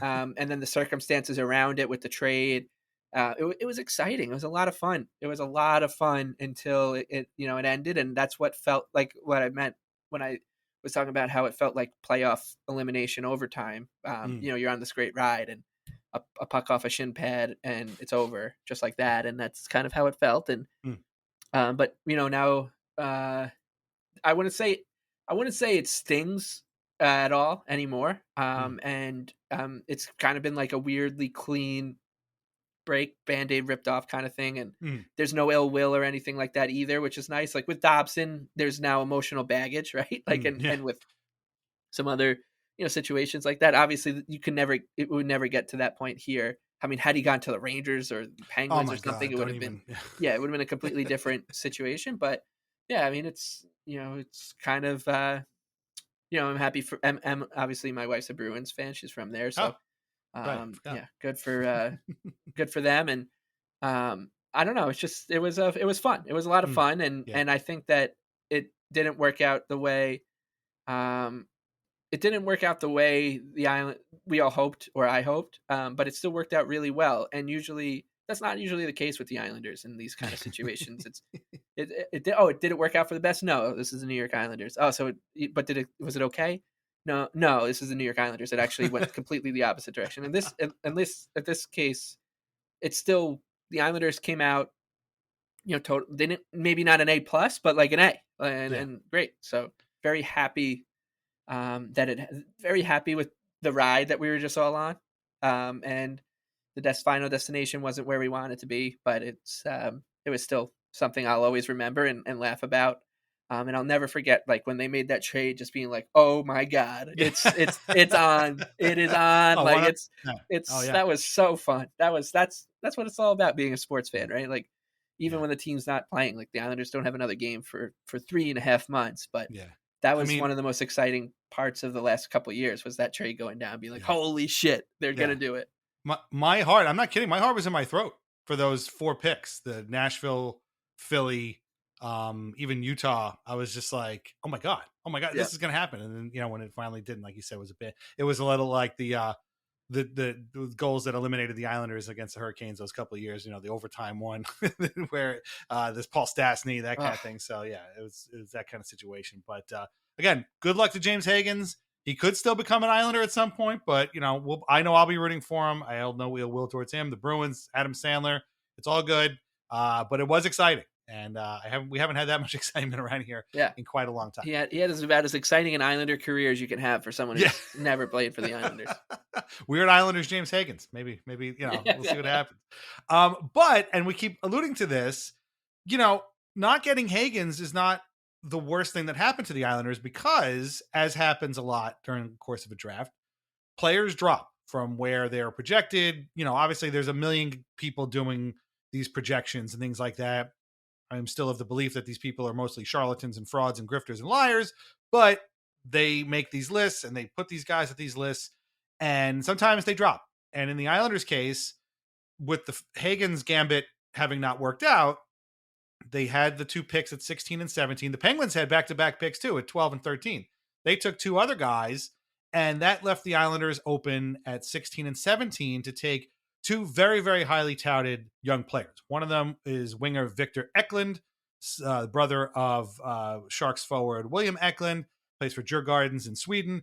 And then right after taking Eklund, which already sent people going like, holy shit, the Islanders got Eklund? That's pretty huge. He had been one of the highest rated skaters out of Europe. Some people said that he had better games than Anton Frundell, who got picked 3rd overall by the Chicago Blackhawks. And they keep saying the word dog. He's a real dog. He's, he goes to the corners again. He loves to play in those corners, go to the dirty areas. We know Butch Goring's going to love him. Also, Butch has, he's got a nice, easy name that Butch can say. And that made me look up the word hund, which is dog in Swedish. So if this guy's going to have a nickname, I propose it's hund, but we'll get there when we get there. And then 1 pick later, the Islanders took defenseman Kashan Aitchison, who is a guy who I've heard of before coming in. The words that people keep using to describe Aitchison is nasty and hard to play against. He's a big dude. He's known for big hits and playing kind of a mean game, but he also scored almost 30 goals last year for for Barrie. Sorry. He had a really, really good season and was very high. He's one of the better skaters amongst defensemen. Some rankings had him as like the 2nd or 3rd best defenseman in the entire draft. And the Islanders got these guys, and all of a sudden, I'm seeing people going like, man, the Islanders are really crushing this. They can't believe they got both of these guys that fell right into their laps. Now, again, we're going to talk about the rest of the draft picks after our break, which is going to come up in a minute. All of these guys, their future is wide open. We don't know what they're going to be. We don't know how eventually it will turn out. But there is one thing that we can say with 100% certainty after the first round of the 2025 NHL draft. And that is that Kashan Aitchison was, beyond a shadow of a doubt, the best dressed motherfucker in the whole draft. There is no doubt about it. This guy wore the light pink suit, white shirt, white tie. That suit was tight as hell. The inside lining had pictures of his family. At first glance, I thought they were like U2 album covers. Turns out to be pictures of his family. Maybe he's a fan of U2. I don't know. This guy was dressed to the nines. I love it already. Some of these kids look like they, army crawled out of Men's Warehouse that morning in whatever suit their mom picked out for them. Schaefer's suit was nice too, but sorry, Aitchison blew you away, pal. I hate to say it, but once I saw that, I'm like, I love this guy. I love this guy already.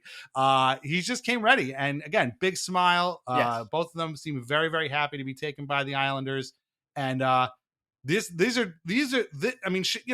using your first overall pick on the first overall pick guy is one thing, but getting guys like this who are also highly rated is how you end up getting a pretty good, draft grade. And I promise we'll get to that in a minute because we have a few words about that. But I left that first round being very, very satisfied, about as satisfied as I could possibly leave a draft, having not known anything about these guys at all. You were home by that point. You watched this stuff. You were taking in the show like I was.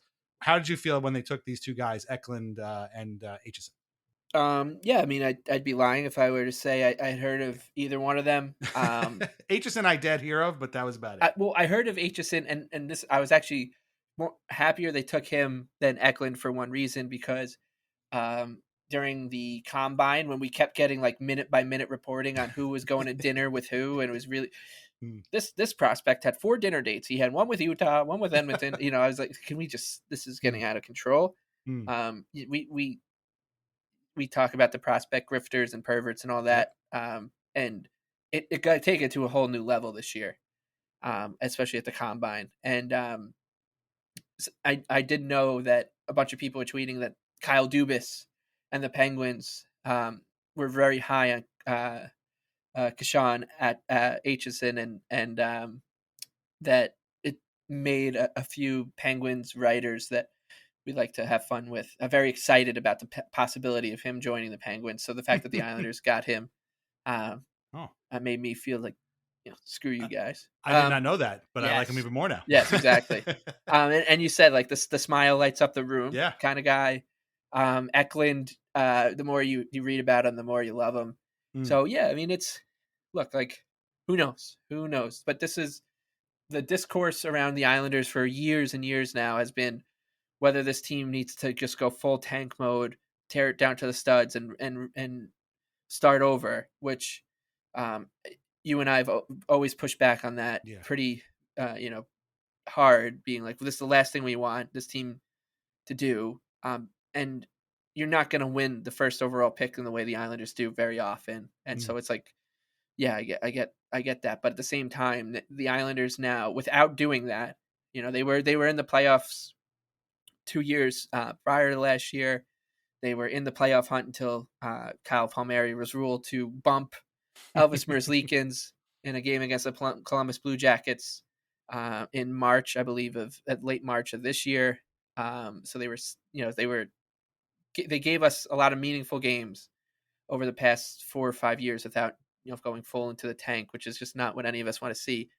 And despite not doing that, they've now added Cole Yzerman, Cal Ritchie, Matthew Schaefer, Victor Eklund, and Kashan Aitchison to their prospect pool, which like they're kind of done, and they have 2 first-round picks next year, right? Like they're kind of done. They're done. They don't have to do anything else really. Like they've got 2 really good prospect down the middle.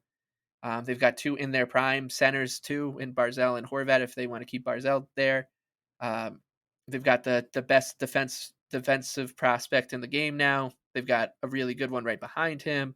They've got Eklund on the wing. They've got Yzerman on the wing. They're kind of set, like organizationally, all in like the snap of your fingers. Right. So that was more than, I didn't know anything really about these guys as players going into it, but when they were done after the first round, that was my main takeaway here was, the Islanders everyone's like, they need to keep rebuilding, they need to time it with Schaefer's prime, etc. Okay, that's fine, but at the same time, they can kind of just go into next season and try to do whatever they want, because they don't have to do anything. Like they don't need anything really behind these guys. Like they already have the next wave of players, and that buys you time for the other ones to develop. So it's bizarre. It's crazy that we're here.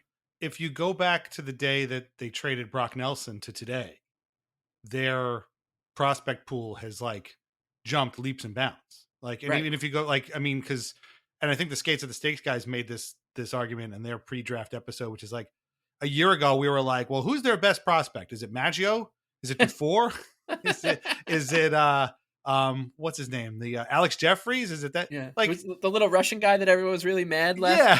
How did he do this season? I never even checked. I don't even know. I guess not that well if we right. Like, I'm trying to slag those guys, but like there's a big difference between those guys and these guys. Starting with Yzerman, so Yzerman was obviously last draft, but like Ritchie, and now these 3 guys, and we're going to get to the other guys from day 2 on the other side of the break.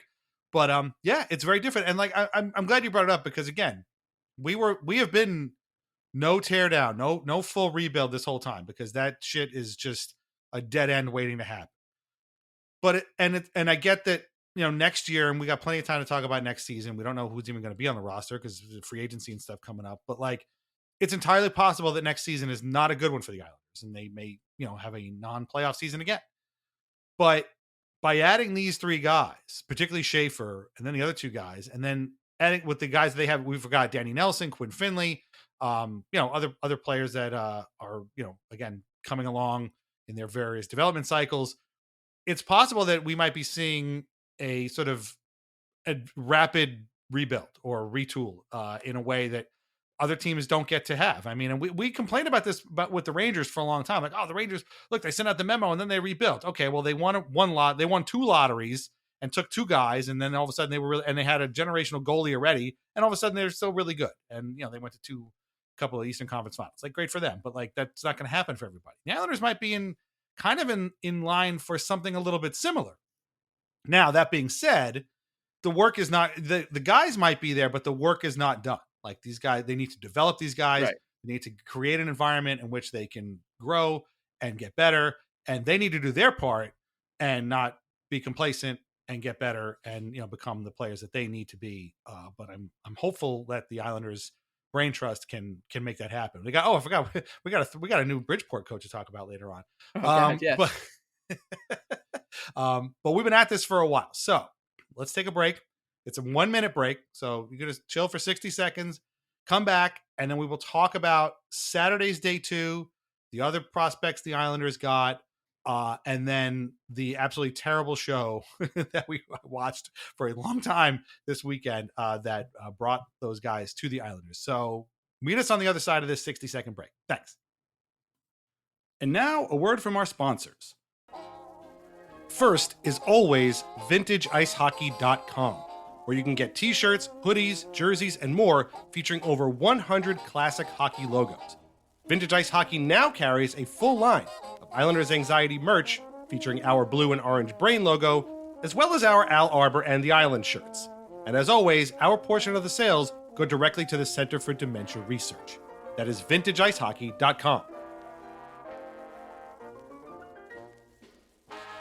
Try wines from the Pinot Project.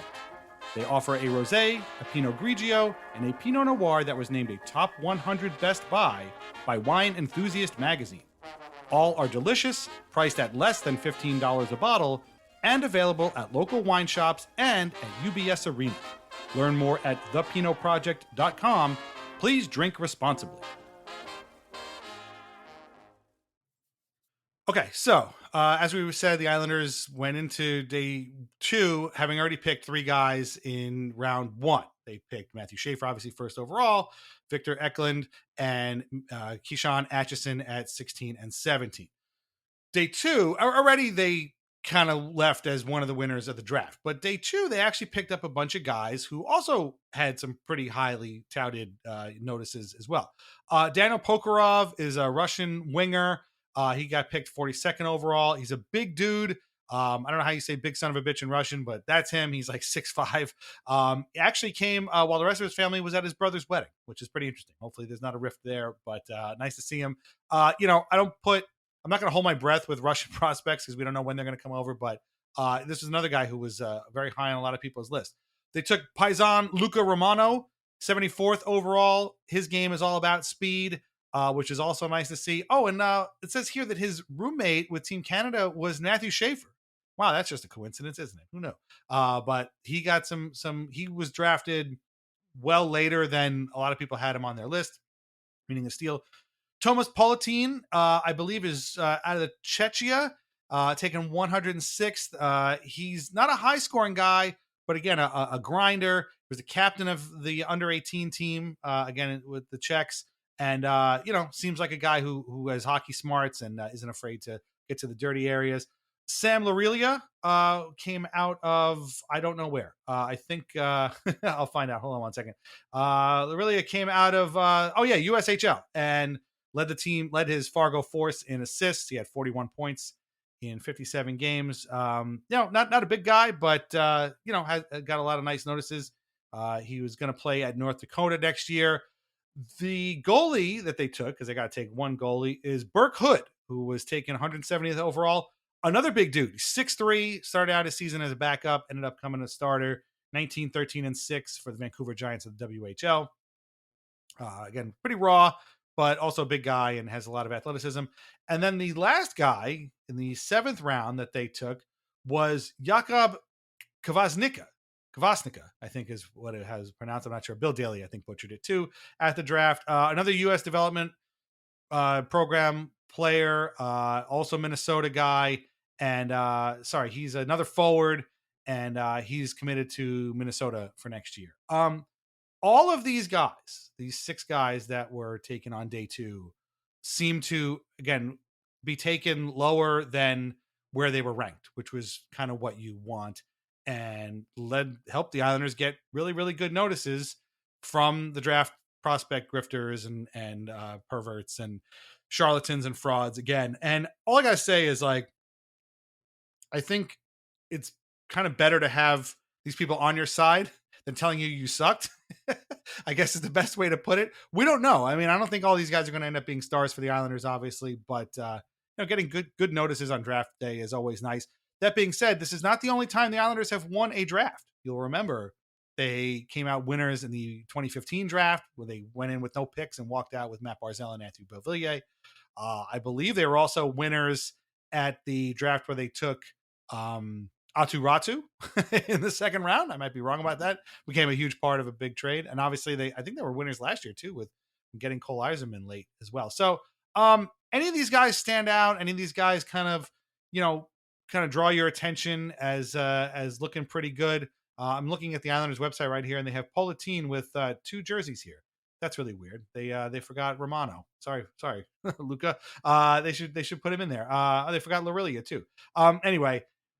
Oh no, Romano's there. Yeah, they forgot Larilia. Sorry, I'm on a tangent now. But any of these guys jump out at you? I thought they did very well. At least the people who would tell me these things told me they did very well.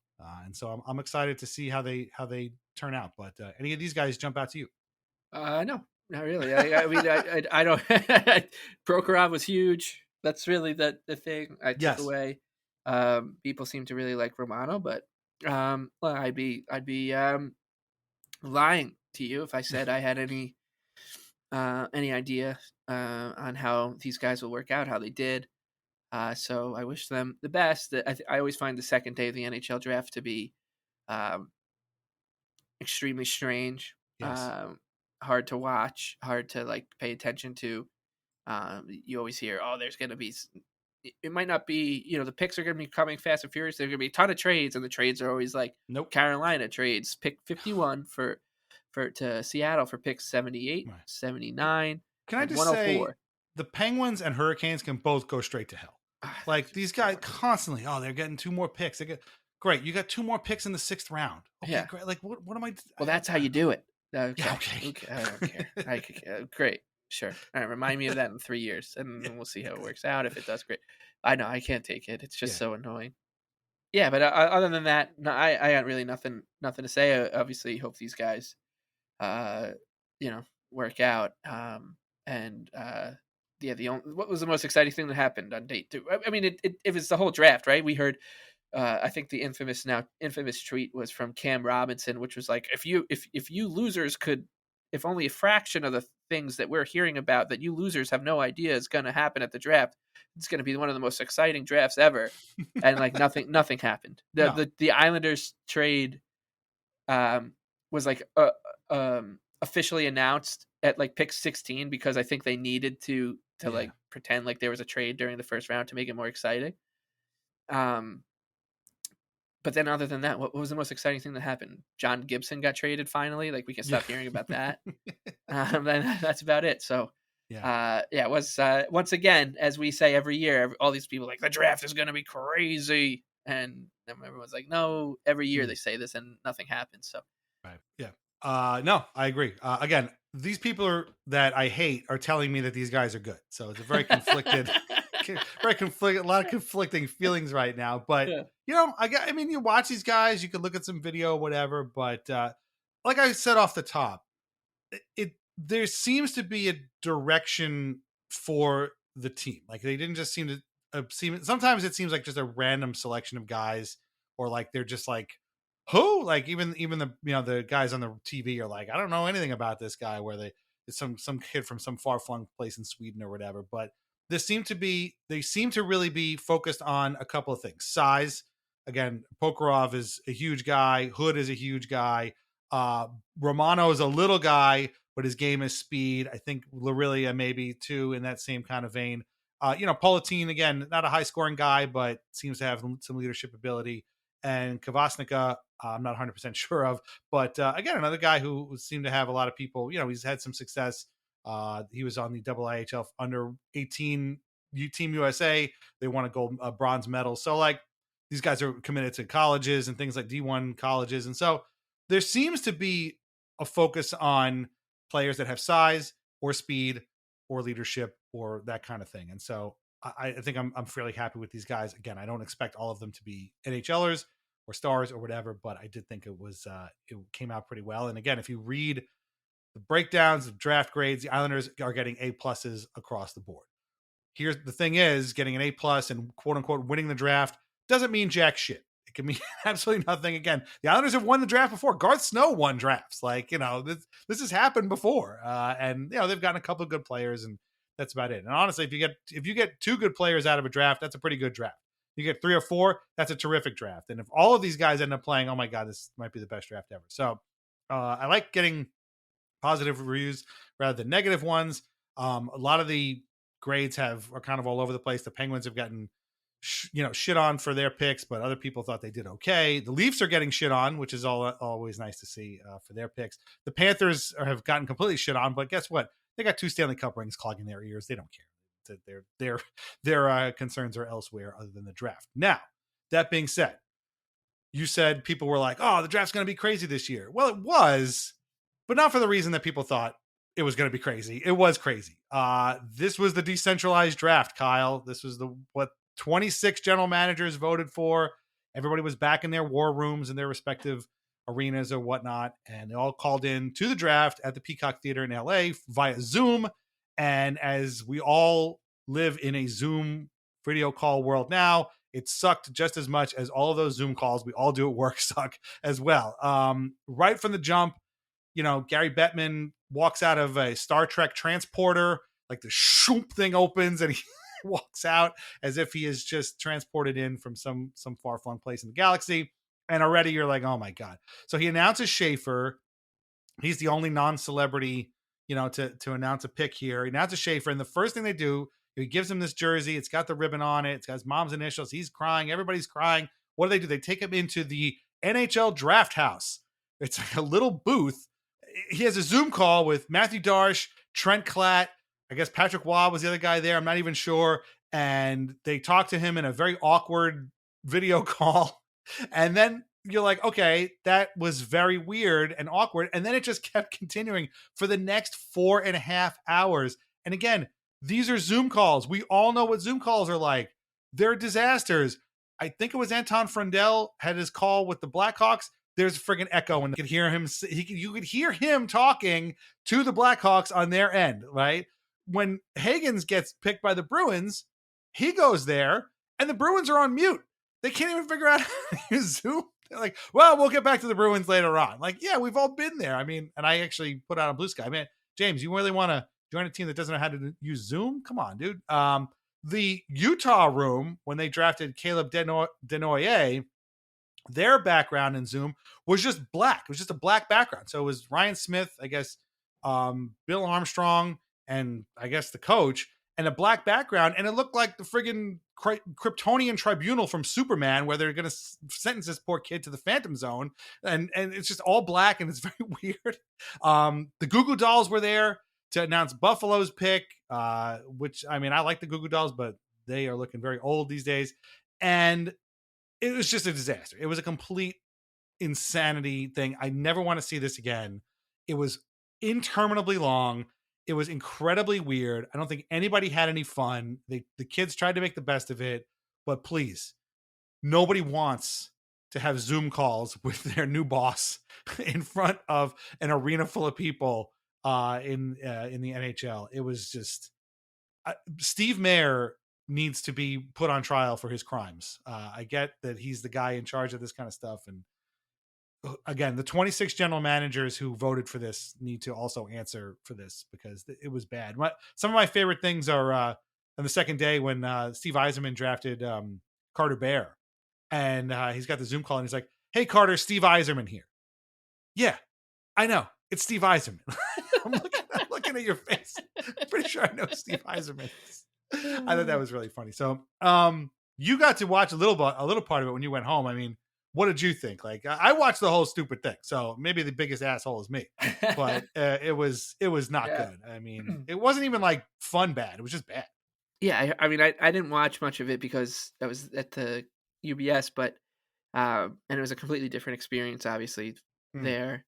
But I've heard the blowback. I saw everything on Twitter, and then like listening to the 32 Thoughts, and I did realize at one point that I was after the Islanders had picked Aitchison, I kind of wrapped up my night. It was like doing dishes and just like get ready for bed, and then I got into bed and I forgot to take my medicine, so I went downstairs to take my medicine, and I looked at my phone and I was like, wait, this draft is still going. Yeah. Still going on. So I didn't really know what that was all about. Also, like, as much as like the decentralization of the draft, if I have to hear that word ever again, I just was played a part in it, and I'm sure it did. Also, the ESPN broadcast has just been terrible forever. Oh my God. Since they took over, and not just the draft, but the game. So I was a little disappointed that nobody was like pointing to the fact that Kevin Weeks and John Buccigross and Emily Kaplan and Megan Chayka it was like nails on chalkboard listening to them. So even there at UBS, like I just kind of tuned it out until the picks were in and stuff. But that none of that's come under fire since the ESPN signed the deal. So I don't expect it to ever, because obviously it's being kind of held that way for a reason. It's not, nobody's coming out and criticizing it for reasons that we probably can all put together. But yeah, I mean, it just sounded like a terrible experience. From what I watched, it was pretty tough to watch. I'm happy that I was very happy that I went to the draft party. I really did have a great time. So I was happy with the decision there. I was a little nervous at first because all I wanted to do was sit in the seats. She thought that like the fact that the seats like fold up and down was riveting. So she just was like going over to different ones and doing that. And I didn't think they had like an inflatable slide and the line was interminably long. And I was like, oh God, I'm gonna have to sit on this line forever. But luckily then Sparky and Niles came into view, and she's now a huge, just like her dad, a huge Sparky fan. That's great. She really, really wanted to give Sparky a pinky promise. She learned about pinky promises a couple days ago. Wow. So she was chasing Sparky around trying to get a pinky promise with him and Niles, who she calls the funny man guy. So it's Sparky the Dragon and the funny man guy. That's one way to describe him, I guess. Yes. Yeah, it's completely. I'm happy I had that experience and not watching John Buccigross, say, "I love this kid." Oh, dude, no, that wasn't even the worst of Bucci. The worst is when they interviewed Schaefer, and he asked him, "What do you miss most about your mom?" Bro, what the fuck? Like, yeah. What do you? And then Schaefer was like, "Sorry, what?" And then he had to repeat it. Yikes! Brutal. But yeah, the whole panel. I mean, Weeks is fine. He was wearing a suit, not unlike Keyshawn Aitchison's. And in fact, when they interviewed Darche, he was like, "Well, we took him because he and Weeksy are wearing the same suit." So I thought that was kind of funny. But yeah, it just it was not good. And then the second day had the Sportsnet panel, so it was almost worse. I know. It was Tony Granato, Sam Cosentino, and the other guy, I forget the other draft guy, the guy who used to work for the Panthers. Jason Bukala. Thank you. Oh my God, dude. And it was just like, just nonstop talking. They're calling each other by nicknames. Hey, J-Mo and Tony. Oh my God. Oh, this is your guy, right, Books? I love this kid. It's just, I can't. It kills me. It was bad. And that's what I mean about the second day of the draft being such a strange viewing experience, because you're hearing something like 200 names being read off, and they have to do a tight like 30-second analysis on each one, and then it ends up spilling into like the next pick, and he's always like, Books is like, let me just finish my point about Ritzelsberger here before we move on to the next guy, and it's so, and I'm just like, I don't know why I'm watching this, and Yeah.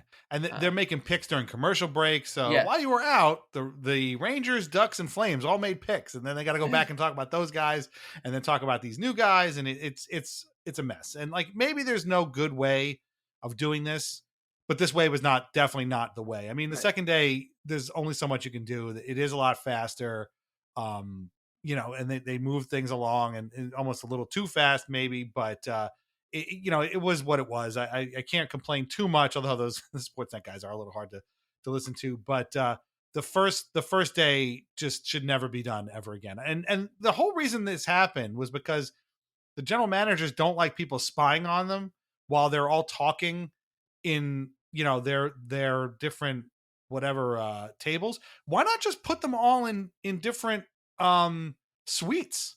Like, I don't understand why you got a new arena. It's got, well over 30 different suites. I'm sure it's probably got hundreds. You could probably have an empty suite in between all of the suites and just have them this way. They're all private and you're not, but then the general managers can still talk. And it's like, okay, I'll meet you in the place. And then they could talk or whatever. And, the only thing that seemed to get some good notices from the whole experience was the trade alert button, which is like a big Staples easy button that got hit.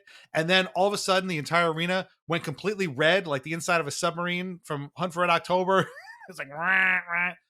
Again, just completely obnoxious, completely unnecessary. All we got to hear is the commissioner say, there's a trade to announce, and then everybody can go crazy. And then when he does, like you said, we have a trade to announce, and it's like Carolina trades 2 picks in the 3rd round to the Penguins for 4 picks in the 8th round. What, like, who cares? Like, don't even announce these damn picks. Like, who cares, right? Like, unless it's for a person, I don't want to hear about it. But it was a disaster. I watched the whole thing. I wanted to bludgeon my own head with something very hard and heavy, and it was not a lot of fun. And again, hopefully they just never ever do it again. And this is on a night when the Islanders did really well. So I mean, I can imagine if we're joking about the Rangers before, but like, the Rangers didn't even have a pick, they didn't have a first round pick. They didn't pick until the 2nd round. The Habs didn't have a first round pick. They traded them both to the Islanders. So if you were one of those fans watching, I don't know what your problem is, but it was not good. It was definitely not good. And hopefully it never happens again. But I did like the one thing that I thought was pretty cool was, one other thing. So they had all these celebrities and they would throw to the celebrity and then they would be like, they'd have to talk for a minute and then, butcher the person's name. At one point, they had there was a Hurricanes pick. Gary Bettman comes out, throws it to some NASCAR driver who I guess is a Hurricanes fan, who throws it back to the commissioner because they traded the pick. And then he's got to announce the trade. What is this? Why is this happening right now? Who cares? Just tell the NASCAR guy, hey man, thanks, but we're not going to need you, and go about your day. Like, I don't understand. I don't get it. Nobody wants these celebrities there. Adam Sandler is a big deal and people love his movies. He's obviously it's a tie-in to Happy Gilmore too. That's why nobody cares about this. Kevin Connolly was there. No disrespect. Nobody cares. Like, nobody cares about this. Like, just, well, that's the NHL is. I mean, Luke Fox still, like, when the Rangers play the Maple Leafs, Luke Fox takes a picture of the Jumbotron anytime that there's instead of just being like, oh, by the way, Jimmy Fallon's at the Ranger game. Thanks, Luke. Right. Like, this isn't like 1947 when we get the wire. We need to know you wouldn't believe it, but Bob Hope is here at the U.S. Open. Yeah. Who cares? Yeah. Nobody cares. Nobody cares. We don't need this. Yeah. So you wouldn't believe that this guy's a huge hockey fan. Right. Well, maybe, I mean, he's a sports are very popular. It's not crazy that this person who grew up in a hockey market is a hockey fan. There's got to be a better way to do it. It's got to be done speedy. It's got to be done. I know the kids all want to get their chance, particularly the first rounders. I get that, but there's got to be something better for this. There was a kid who was taken in like the 7th round by the Sharks, I think, who was still there.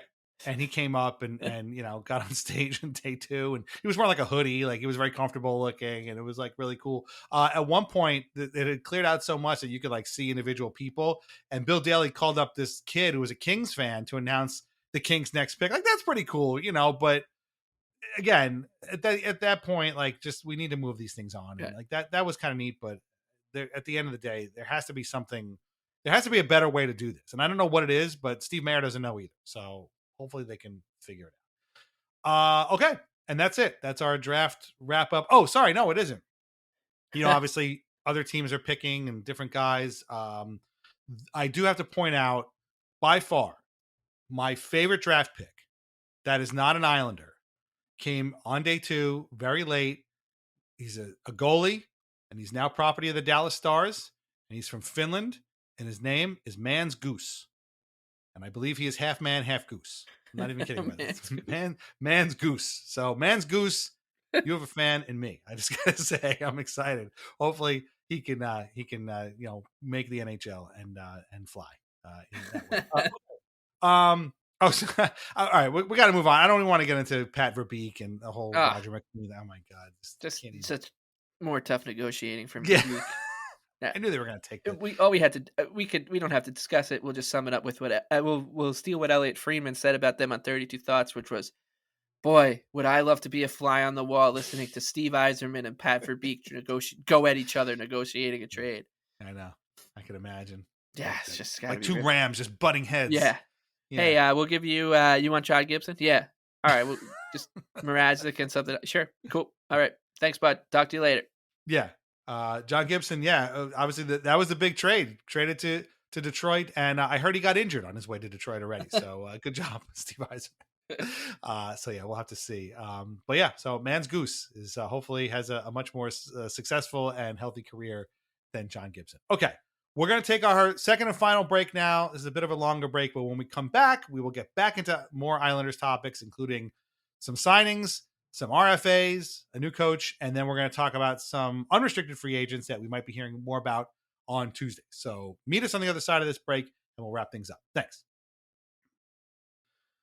Okay, we were going to get right into the UFAs, but the Islanders made some news this today on Sunday by signing a couple of guys for Bridgeport. Liam Foudy, and incredibly, unbelievably, surprisingly, Julien Gauthier. Both of these are for 1 year, I believe. They're pretty minor. Gauthier was hurt. He only played a handful of games for Bridgeport last year. He had 9 games, had 8 points. We talked about him on our Weirdest Islanders episode. If you haven't listened to it, please go back. That's our season finale of Weird Islanders. We had a great time talking to Usher Maddie about our Weirdest Islander of the year. But yeah, Julien Gauthier experience continues. After being hurt, they just figured, well, just come back, dude, and show you're healthy again. Foudy actually had a not so bad season for Bridgeport. I think he had 40 points in 70 games. I mean, again, Bridgeport was absolutely terrible. He had 45 points in 70 games, 20 goals, 25 assists. That's not bad for a team that was absolutely turgid and terrible. And I think he kind of earned, a second thing here. I'm going to lose any sleep over this at all, but it is incredibly funny that Julien Gauthier is still here. He's still here, we might have to do a special Weird Islanders just on him alone. When you saw the news this afternoon about Gauthier, or Foudy too, but like, what did you say when you saw that? Yeah, I was in the water. I got out of the water and I see, and I just have a bunch of texts with like goat, and I was like, what? I was like, oh, that must mean like Julien Gauthier is signed with Jokerit or something. And I look at it, I was like, holy shit, he's signed with you. Because we joked on our Weirdest Islander of the Year episode with Maddie that Gauthier could be back. And we were like, nah, there's no way he's coming back. Basically every season there's like one guy who's been maybe he's had a cup of coffee with the big team and then plays most of the time with Bridgeport and then just kind of disappears. Otto Koivula was that player last year. I mean, there's been other ones over the years, of course. They kind of just disappear, and you're like, oh, I wonder whatever happened to so-and-so, and you look it up, and he's like playing for Isilorn or something. And I just assumed that was what we were going to run into with Gauthier here, and no. The Julien Gauthier experience, as you said, the redemption tour continues. I mean, what's crazy here is that, it takes 2 to tango in this situation. He had to willingly sign a deal to stay, and I would have thought that this guy would want nothing to do with this. But he's obviously here to prove us all wrong. And he is Julien Gauthier has played 181 NHL games in his career. Most of those with the Rangers. He played 131 of those with the Rangers. The Islanders are his second longest tenured team at 28 games. But only one of those came last year because the season before that he played 27 games. I thought he played like 13 maybe. No. Yeah. We talked Yes. about this. It's crazy. Yeah. So he's yeah. So Julien Gauthier is back, and as you said, Foudy. I think like the Foudy signing actually, in terms of just like organizational depth, is pretty good. Yeah. You can do a lot worse than him as like a 14th forward. Somebody to maybe compete with the Gatcombs and the Fashings and the McLeans of the world for those last roster spots at training camp. You think about the Islanders forward depth now; it's pretty good with Heineman joining. If they keep if they keep Barzal on the wing, Barzal, Palmieri, Holmstrom on one side, Lee, Duclair, Siplikov, Engvall on the other. Then with like Horvat, Pajot, Ritchie, Suzuki, some combination, McLean, whoever is going to play wing, whatever. And then you have Foudy in there, so it's fine. Like they'll miss Brock Nelson in terms of being good next year, but it's not like all. It doesn't look that bad. Like this looks like a competent group. They have some holes to fill. We can talk about that obviously in a little bit, but it kind of just the Gauthier one put aside, but the Foudy one definitely. The Gauthier one almost felt like they were doing it for us. They were like, "Hey, should we make you want to make those Islanders anxiety weird Islanders guys laugh? Let's bring back the goat." That's pretty funny. I think they're both fine. And remember, you got to have like a minimum amount of veterans on your AHL team, and I feel like these guys kind of fit the bill. And again, if they let Gauthier walk, I mean, the dude played 9 games last year. Like, what kind of contract is he going to get? If anything, they're doing him a favor by just bringing him back. And I think Foudy earned it. Like, I thought he had a pretty good season again for an absolutely terrible team. So not too worried about these two. I'm sure people are angry because, Chris Lamoriello read the contracts or whatever, and they're going to be all mad about it, but it's fine. But I thought what was interesting is that they are going to have a new coach down in the Bridgeport Islanders organization, and that is Rocky Thompson, a former NHL tough guy, used to have a mohawk, came in, has been hired, is tight with Bob Bugner, who is obviously a new Islanders assistant coach, had a bit of a short media tour, I guess, talk with reporters. They have a video, I think, up on the Islanders website, or he actually was on with Jeff Merrick on the sheet. So you can check that out on YouTube. I thought it was pretty good. And, he's saying all the right things about not being a doormat next year and, leading the development and, talking about how much he loves Bob Bugner and how he's had a good time already talking to Patrick Waugh, Matthew Darche. So saying all the right things. He had some success in coaching at the junior and in the AHL level. He took Chicago Wolves to the Calder Cup final a number of years ago. And then he was John Tortorella's assistant coach with the Flyers for a number of years there. So listen, again, like all these draft picks, we don't know. We know what wasn't working, and it was Rick Kowalski and the Bridgeport Islanders up until this point. But hopefully Rocky Thompson can make something out of it. They're going to need some new roster players. These guys that we've been talking about, your Yzermans and obviously the guys drafted this year, but Nelson, Finley, the guys who've been around, they're still not going to be in Bridgeport. They're still out in college. So it's going to be a while before the roster gets better, but the mission should still be the same. You got to start developing players to come up here. You can't just forget about this team anymore, and hopefully Rocky Thompson can do that. Any short thoughts on the Rocky Thompson hire? Did you get a chance to talk? I mean, Merrick, you talked to, I don't know if he talked to you about this. I watched the video. It's actually not a bad interview. But I mean, it's not like I go to Jeff Merrick for expert opinions on the Bridgeport Islanders. It's got other things to worry about. But hey, listen, I'm willing to give the guy a shot. I don't know. Well, maybe make something out of this, because God knows this team needs something. I mean, for Christ's sake, they won 4 home games last year.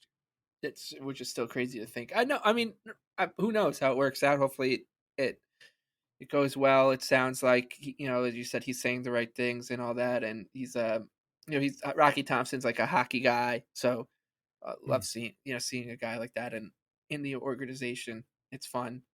I like his, I looked up his career stats before, because I knew we would be talking about him, and I love it. 25. He played a lot of time in the minors, obviously.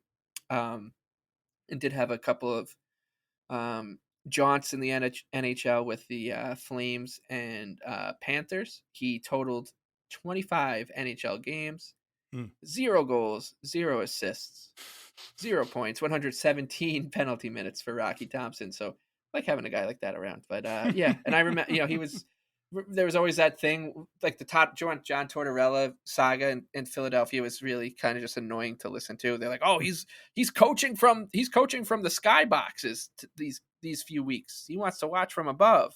And Rocky Thompson was like running the bench, and people were like, well, there's always talk that Rocky Thompson's on his way to becoming an NHL coach, and we think Tortorella is doing him a favor by showing that he can run a bench, and that's what I remember about him. And also that Torts had that thing where they all wore those like quarter zip ups. Yeah. So he would wear a quarter zip up on the bench with Bradshaw and Torts. So yeah, welcome. Very important. Yes, Very important. welcome to Rocky Thompson. And hopefully, maybe 5 home wins for the Sound Tigers next year. Being a minor league hockey coach, I'm sure is a grind, and you got to work hard at it. But I don't think there's anybody who's got a cushier job than Rocky Thompson next year. Very, very, very low bar to clear for it to be a step in the right direction. So really, that he can just kind of hit the snooze button on the season, and it'll probably be okay. I think 5 is selling him short and giving him too much credit. I want 8. I want 8 home wins next year. But yeah, no, the only place to go is up. So good luck, Rocky Thompson. You're going to need it out there. Okay, moving on. Before we get to the UFAs, the Islanders have some restricted free agents that still need contracts. Headliner is Alex Romanov. Apparently, they're still working. I think I read on Newsday that they're working on something. Probably gets announced fairly imminently. Also on defense, Scott Perunovich. And then as far as forwards go, Simon Holmstrom, Max Siplikov, and now new arrival Emil Heineman. All these guys are restricted free agents. They all need new contracts. And Romanov is an obvious one. He's been playing a big role lately. I'm sure he'll get signed. Not to what Noah Dobson got signed, hopefully, but something above what he's been getting the last little while. Perunovich is an interesting one because, and we didn't really talk about this that much, but trading Dobson means a hole at a right-handed shooting defenseman. And these guys are very rare, apparently. Perunovich does shoot from the right side, so I have a feeling they'll bring him back, but it probably won't cost that much. And then Holmstrom, Siplikov, and Heineman are going to get deals, but there are UFAs coming up. We're going to talk about the UFAs in a few minutes. I don't think that they're going to go crazy. And there's one guy who also plays right on the right side of the defense. I think they might shoot for. But any of these guys kind of stick out for you as far as like you may be worried they might not be back? And probably Perunovich is probably the one that sticks out the most. Is like maybe he's not back.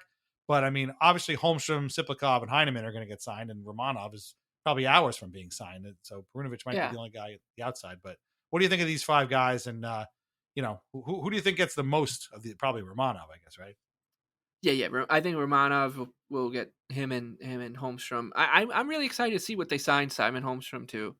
I think you can kind of get away with like the 3-year deal with him or a 2-year deal, whatever, and get and maybe see where he's going, or you can go longer with him and really bet on him. But because as you said, like the Perunovich one is a total toss up. He's a left shooting defenseman, but I thought he was right. Sorry. No, Boquist is the right. That's Boquist. Okay. Yeah. It's like it's very hard to keep track of these guys because they all came in at the same time. They're kind of the same.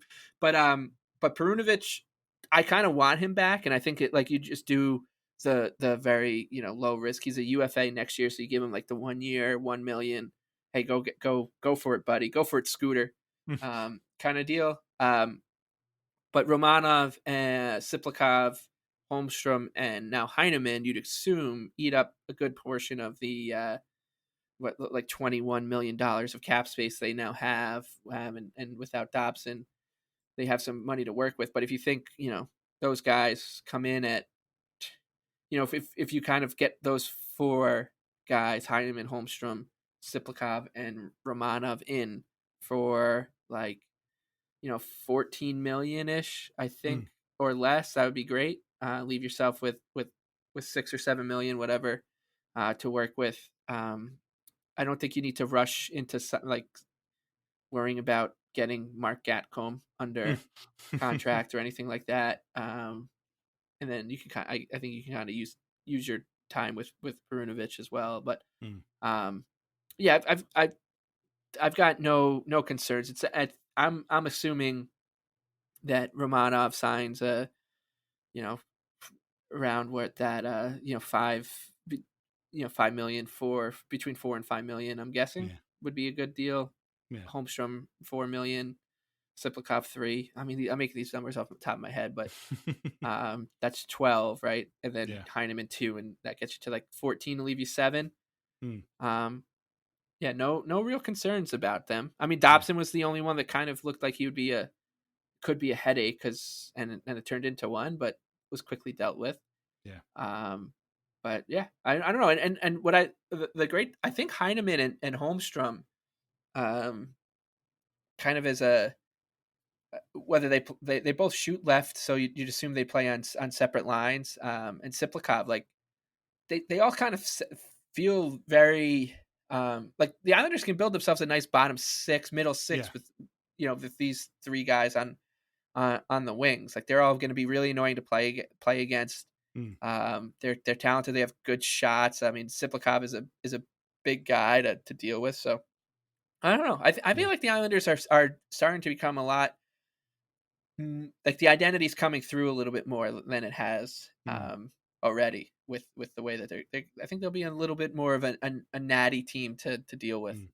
Yeah, we kind of glossed over Heineman again because we had to get to so much other stuff, but their fourth line was a disaster last year. Right. So I mean, if he can play on that spot or even the third line and be productive, defensively responsible, and make life difficult on the other team, he's already got a leg up on the guys who were there last year.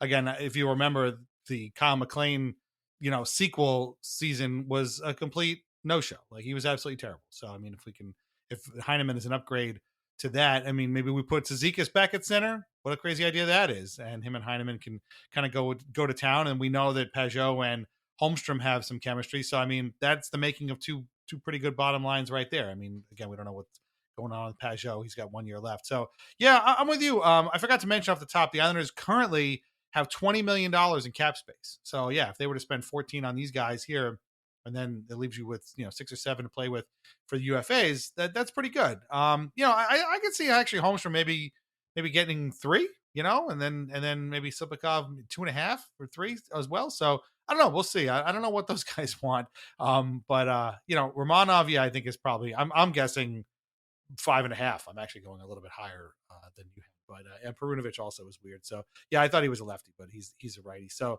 but again, we'll see.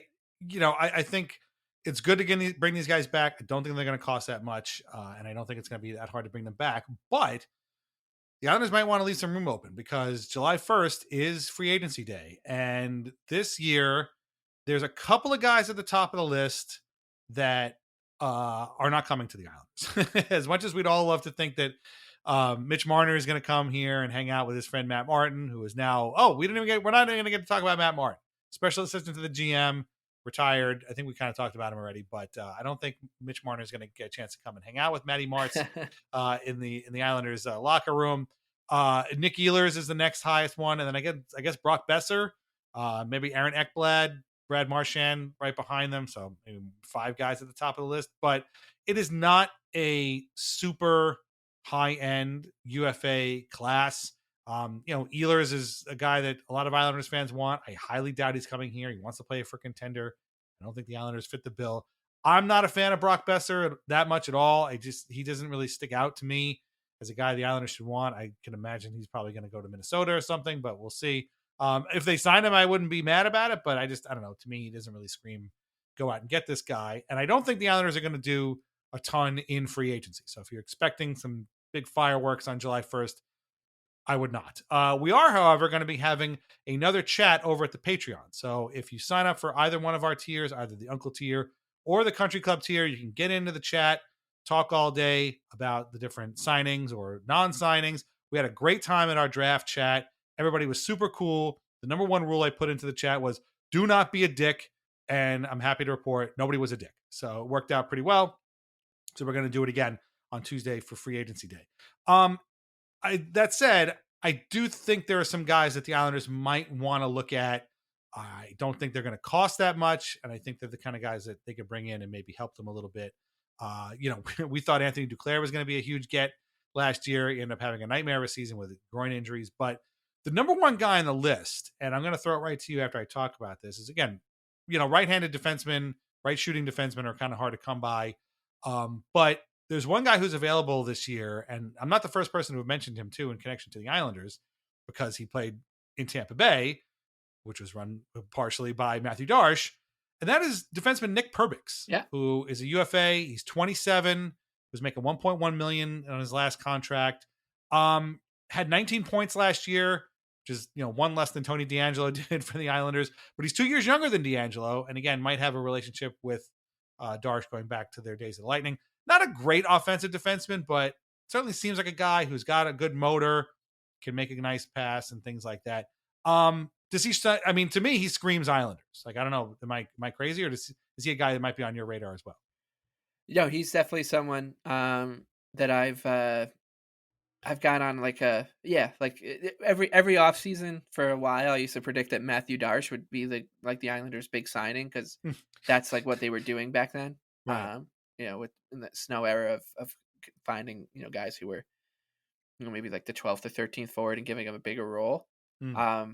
And Nick Perbix feels like that kind of player. Like he's maybe he's got too many suitors where like he can have a pick of the litter, but the Darche factor, I guess, gives the Islanders a chance. He won't cost that much. You can get him at probably for like $3 million on like a 2-year deal or so.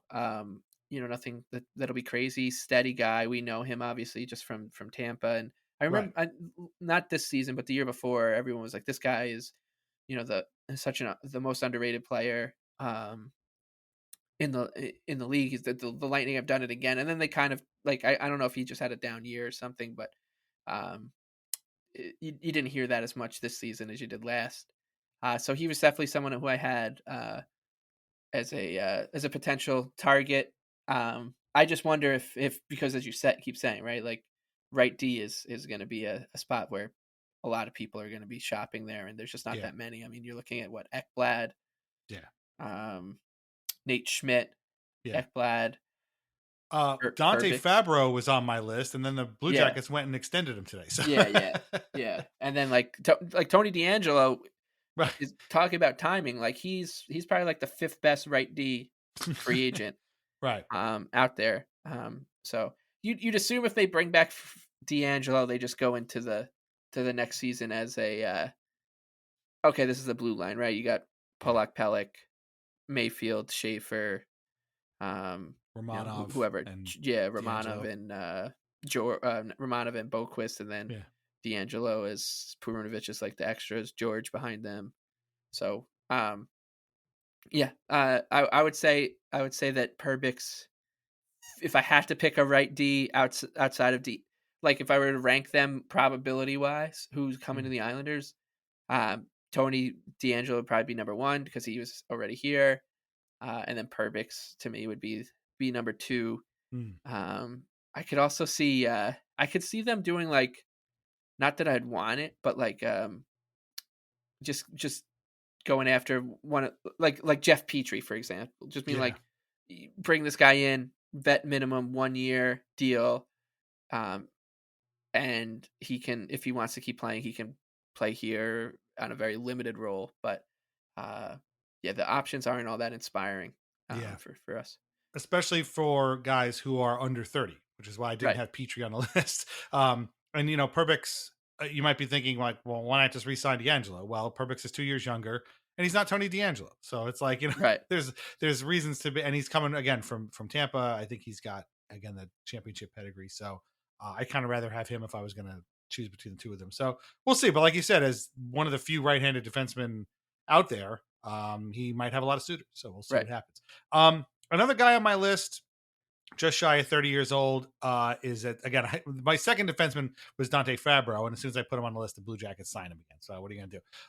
But another guy who's going to be a UFA is a forward that I've always wanted because he's got a great last name, and his name is Andrew Mangiapane. Was with the Capitals last year, coming off of a contract that paid him $5.8 million a year, which is mainly due to a sick 30-goal season he had with Calgary like 4 years ago. He got hurt. He hasn't been as good. I feel like they can probably bring him in for way less than that and maybe make something out of it. I don't know if they're what kind of market they're in for forwards, but he struck me as a guy who I think the Islanders might like.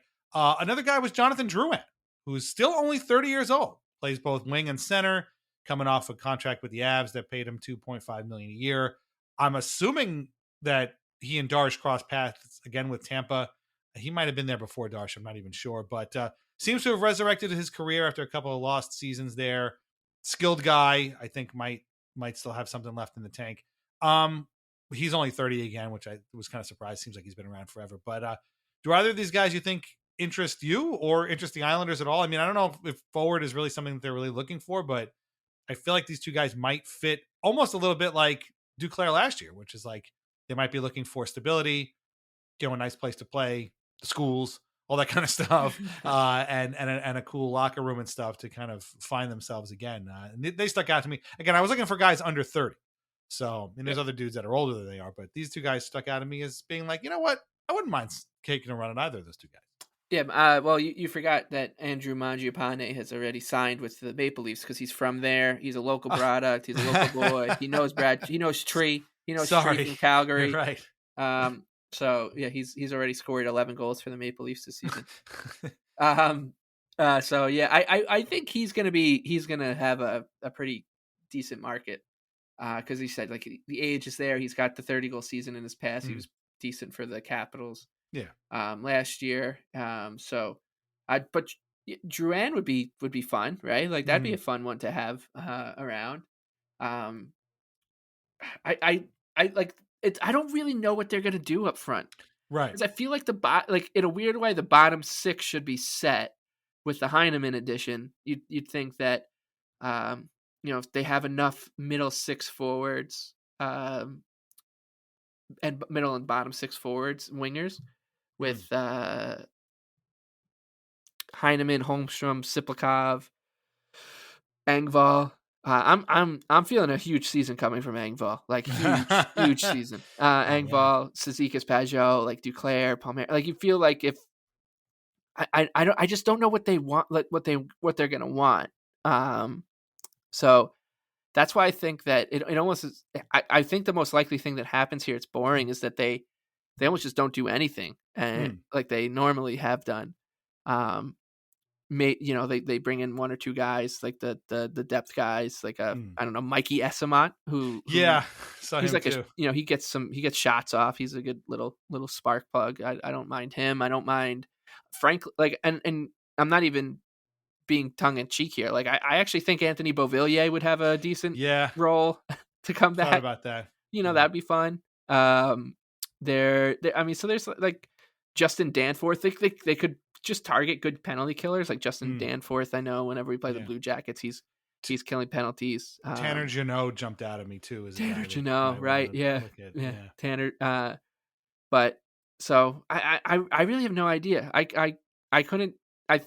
I'm assuming they'll try to bring in somebody to jolt to maybe scoring upside.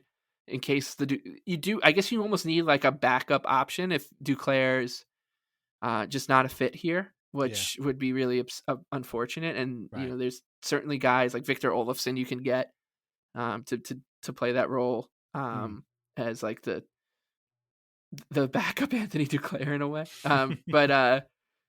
Yeah, I mean it's what a bizarre free agency class too. And then you have the the Marner situation where now we have teams extorting one another at the top. It's too funny. Mitch, not to go off on it, to go off on a tangent. The Mitch Marner situation has just been amazing since since Tree Living came and his no trade clause came in, and he's become a pariah up there and persona non grata. And now Mitch, they're talking about how his legacy is ruined in Toronto and fans are going to boo him. And I have so many things just sitting, waiting to be used when the first thing that gets thrown at Mitch Marner on the ice, and tweets to fire back at people who said that the Islanders were like an embarrassment and should fold because of what happened with Tavares. And now, but this is okay. This is warranted. What you guys did to Tavares was unfair. This is actually warranted. Yeah, sure. If you're not following along, the Golden Knights apparently, the Maple Leafs apparently are telling the Golden Knights that they have to trade for Mitch Marner's rights, otherwise they're going to file a tampering claim against the Golden Knights. So now, if the trade does go through, it'll just be basically blackmail. So, anyways, like the Islanders aren't going to be shopping for Marner at the top. They're not going to be, Marchand, Elias seems like a pipe dream too. Ekblad, Gavrikov. Like, I don't want Besser either. I think Brock Besser is a player that, like, on a good team, go for it. But we're not like at the stage. There's just very little that excites me here. So I'd much rather, go after the, the Drouins, the Beauvillier types, the, Essimont, Cole Koepke had a good season for the Bruins last year, and he cost very little. Go after those guys. Maybe just sign Craig Smith. You don't have to play him. Just like sign him and be like, you just lock him up so he can't hurt the Islanders. Yeah. But I don't know. I really haven't. If you were to ask me, like, to give you a realistic guy at the top of my list, the guy who I want the most realistically, I maybe it honestly might be Perbix. It might be. Yeah, he seemed to be the most natural fit. Yeah, to me. Although I'm looking at Daily Faceoff's list of the top UFAs, and I see Victor Olofsson is on the list. And when your power play has been as bad as the Islanders has been for so long, maybe Olofsson makes sense there as well. He's only 29. He used to be like the power play guy for Buffalo. But no, I'm with you. Like, it's impossible to. I mean, I literally threw these guys together as like, well, they're under 30. I don't think they're going to cost that much. They might have something left in the tank. I don't know what Mathieu Darche is thinking at all, because who the hell knows like what they even need. And that leads me to my final guy, in that I think Darche was talking about they need to understand the status of Varlamov, who has been out in the phantom zone again for most of the season. And I was like, geez, are they going to sign? Do they need to sign another goalie? Because what does that mean? We talked about Tristan Lennox on our Weirdest Islander episode. Hogberg came in, was okay for a while, and then he wasn't. Basically. And then I was like, well, what goalies are even available? I haven't even looked at a list of UFA goalies in forever. And I realized that Ilya Samsonov is on the list. Still only 28, was making 1.8 last year with Vegas, I think. And I was like, geez, I wonder if could they just sign a goalie just to bring him in? Because, I mean, they're going to need somebody to play behind him. And then the Islanders would have the double Ilya battery in goal, which would be something to see. So I don't know. Again, I'm literally throwing darts at a wall. I have no idea what they're going to do. They could sign none of these guys. If they sign all of these guys, it will feel really weird.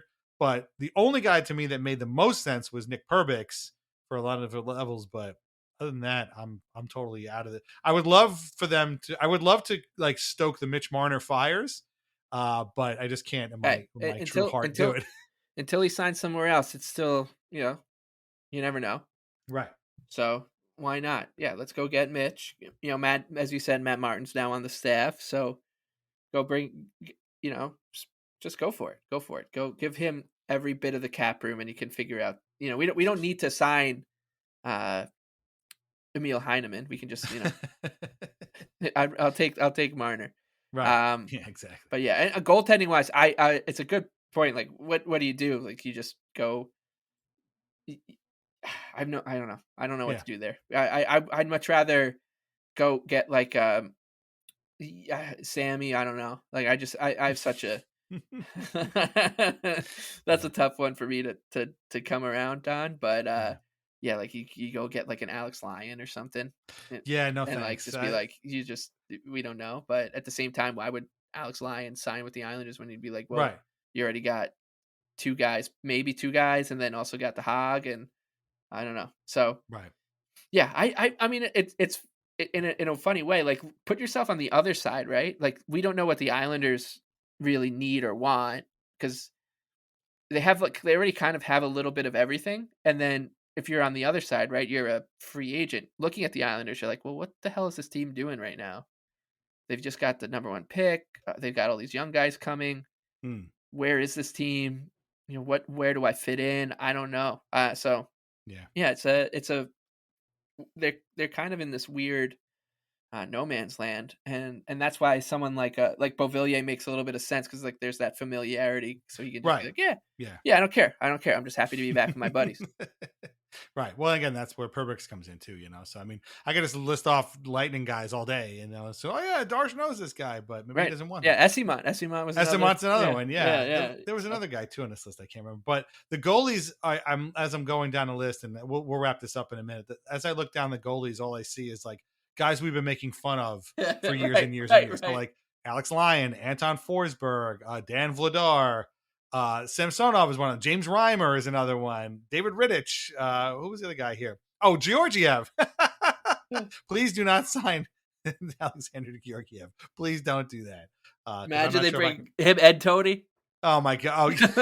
Oh yeah. I guess you're right. Yeah, that wouldn't happen. But anyway, it's just a bunch of guys that I have no faith in whatsoever. But we'll just have to wait and see. And again, take my advice. Don't get your hopes up. Don't get excited, because I don't think they're going to be doing much. And, to be honest, and, we could wrap it up here and bring it back to what we've been talking about since the beginning. If anything, the Islanders have signaled that they are not in this sort of UFA signing, go over the hump mode. They are in a more of a development mode, getting more prospects that have, bright futures mode. Maybe they take a step back next year, and maybe they're just not that good. And, from our perspective, again, we didn't want a top-down rebuild. That would have been the worst case scenario. But it seems like Darche has been very adamant. This is not a rebuild. He hasn't called it anything, but he said, we're not doing a rebuild thing. And I like that. But they are retooling for the future. And I think if you're the type of person who looks at the Dobson trade and looks at the draft and the guys that they took and the moves that they've made, and sees a bright future for this team, to be honest, I'm kind of with you. And maybe it's a little bit of blue and orange glasses. I don't know, but I kind of like that. I kind of like that they have a bit more direction now, other than just, well, let's tape this sucker up and keep it afloat for one more season and hope we can make the playoffs, because that's the mode they've been in for the last couple of years. And I think that's pretty good. And so, they're not in that mode of like, we signed this guy as a UFA and all of a sudden we're over the hump and we're a contender. It's just not how they're built right now. And it might mean some short-term pain, but I think ultimately, if the development of these players pans out, and that's a big if, don't get me wrong, I think brighter days could be ahead. This has been a very long episode. We're reaching 2.5 hours. You know where to find us. Patreon.com/IslandersAnxiety. Come on Tuesday to chat with us. Sign up for either of our tiers. Tell everybody to listen to us. Spotify, Amazon Music, iHeartRadio, YouTube, all that kind of stuff. Our theme song is Morning Haze by Family Dinner. Read Lighthouse Hockey every single day. Islanders Anxiety Podcast are part of the Fans First Sports Network. Shop VintageIceHockey.com. Try wines from the Pinot Project. Mike, where can everybody find you on Twitter? The Big Lebowski with 2 E's. Follow Mike at the Big Lebowski. Be careful out there on Twitter. Make sure you check your source before you dive into anything and assume that it's true. Do you have any final thoughts on this incredibly long episode that we've done here, covering many, many topics for what was really just 2 days? It's just 2 days. And there's a lot that's happened by this team, but it feels like a bit of a different team, which is something we've wanted for a long time too. Yeah, it does. That's what it is. Like, it's in the air. You can kind of just feel that we're stepping through into a new era here. And the old one was fun for a while. And there was a lot of it that was fun. It feels completely different. There's leaks everywhere. There's news all the time. It feels like now there's videos of prospects getting off of planes and stuff. There's prospect camp, right, and all that kind of stuff. So, yeah, I mean, it'll be fun. I don't really know what to expect. I think that the Islanders, we're talking again on Wednesday night or Thursday, right? Wednesday night, to do our post free agency show. And I don't think we'll have anything really new to talk about. But that's not a bad thing at all. I think the Islanders not getting involved in the UFA shenanigans could be pretty helpful here. So, very much. yeah, I mean, it's I don't know. I'm just excited to see what comes next because for a very long time it felt like we knew exactly what was going to come next in terms of just like a personnel standpoint. Now we Hmm. don't. On ice was a completely different thing. We never knew what was coming next on the ice. Right. But off the ice we did, and now that's not the case anymore. So yeah, we'll see. But um, either way, it was a fun couple days to be an Islanders fan, and hopefully many more of those to come Right. with Matt Schaefer and this new crop of young players coming along. Totally agree. But our next episode is actually recording Thursday. Thursday. So Thursday night will come out on Friday. Yes, I know it's the 4th of July, but while you're barbecuing or on your boat or whatever, you can listen to us talk about hockey. In the event that the Islanders do make a big splash, we can come on earlier and talk about it. But as of right now, we're scheduled to record on Thursday to wrap up whatever they do or whatever the rest of the league does. And that will be our season finale for the main feed and for the Uncle tier feed. Meanwhile, if you're a Country Club tier patron, you'll get stuff all summer long as usual. We'll talk more then. Thank you for listening to this incredibly long episode. We really, really appreciate it. If you've made it this far, consider yourself a true Islanders Anxiety Club member. It's very long. It's probably our longest episode ever. And we will be talking to you again Thursday with the episode coming out Friday on the 4th of July. Thank you very much. Enjoy the week. Enjoy free agency day on Tuesday, and we'll talk to you soon. Take care. Bye-bye.